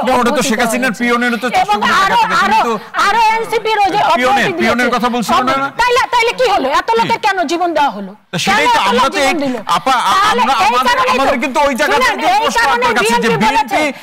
এখানে আমি একটু কঠোরভাবে আপনাকে বলছি যে বিএনপি সম্পর্কে যেটি বিএনপি রাজনীতি সম্পর্কে যেটি সাধারণ মানুষের মন্তব্য, যে বিএনপি গত 17 বছরও রাজনীতি বোঝে নাই, এই 8 মাস ধরেও আসলে বিএনপি রাজনীতির প্রেক্ষাপট এবং প্রক্রিয়া বুঝতে পারছে না বলেই এই মন্তব্য। সাধারণ মানুষের বক্তব্য। এক মিনিট আমাকে শেষ করতে দিন।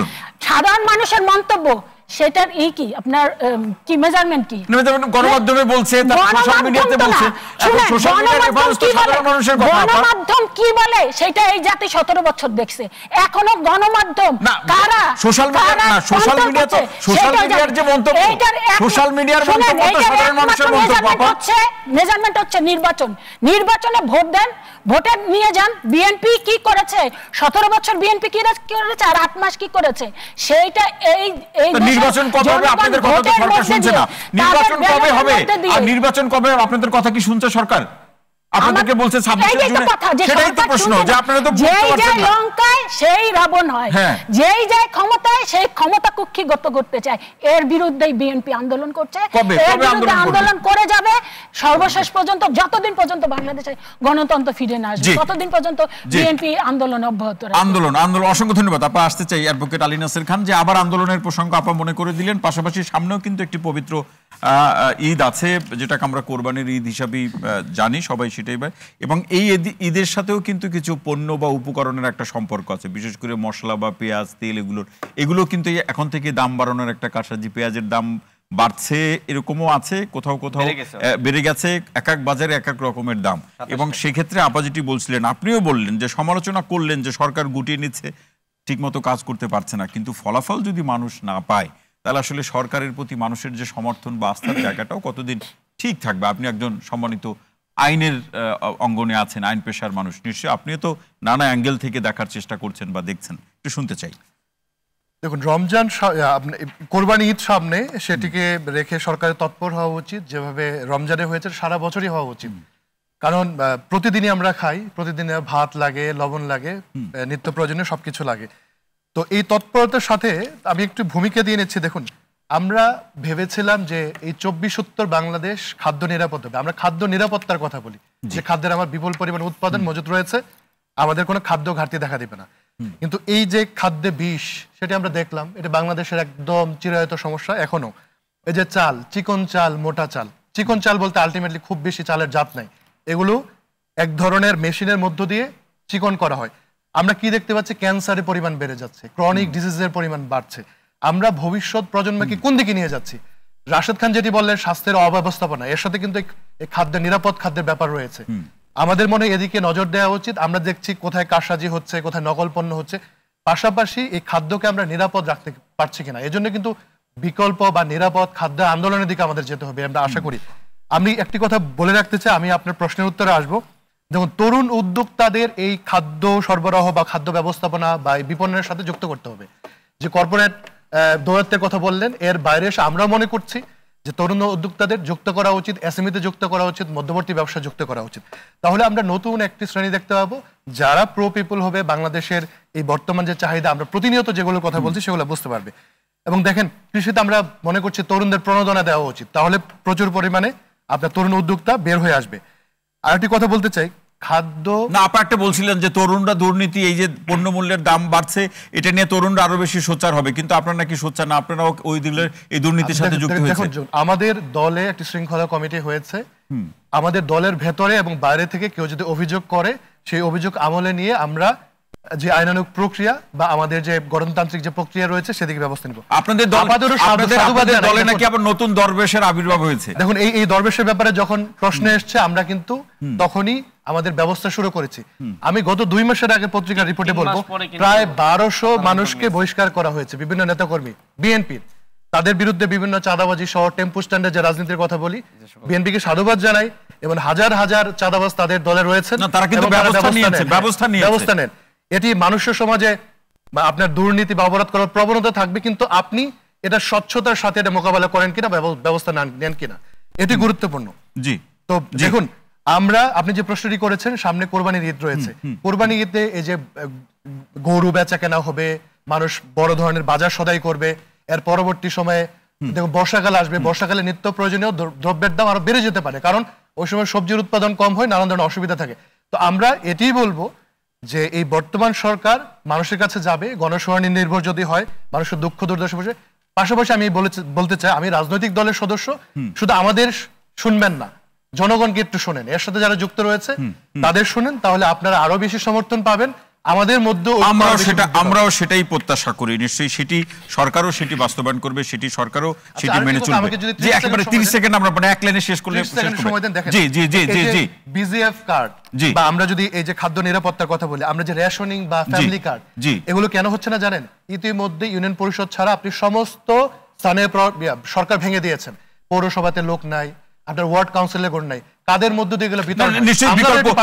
সরকার বিকল্প উপায় অবলম্বন করবে, সেটা আমরা প্রত্যাশা করি। প্রিয় দর্শক, আজকের শেষ করার আগে আজকের আলোচনা সম্মানিত আলোচক হিসেবে যারা ছিলেন সবাইকে অসংখ্য ধন্যবাদ এবং কৃতজ্ঞতা জ্ঞাপন করছি। এবং বরাবরের মতো যেটি আমরা বলে থাকি, যে যেখান থেকে বসে দীর্ঘ সময় ধরে আমাদের আজকের এই অনুষ্ঠান দেখেছেন, সবাইকে অসংখ্য ধন্যবাদ, কৃতজ্ঞতা জ্ঞাপন জানিয়ে আজকের মতো এখানেই শেষ করছি। সবাই ভালো থাকুন, সুস্থ থাকুন।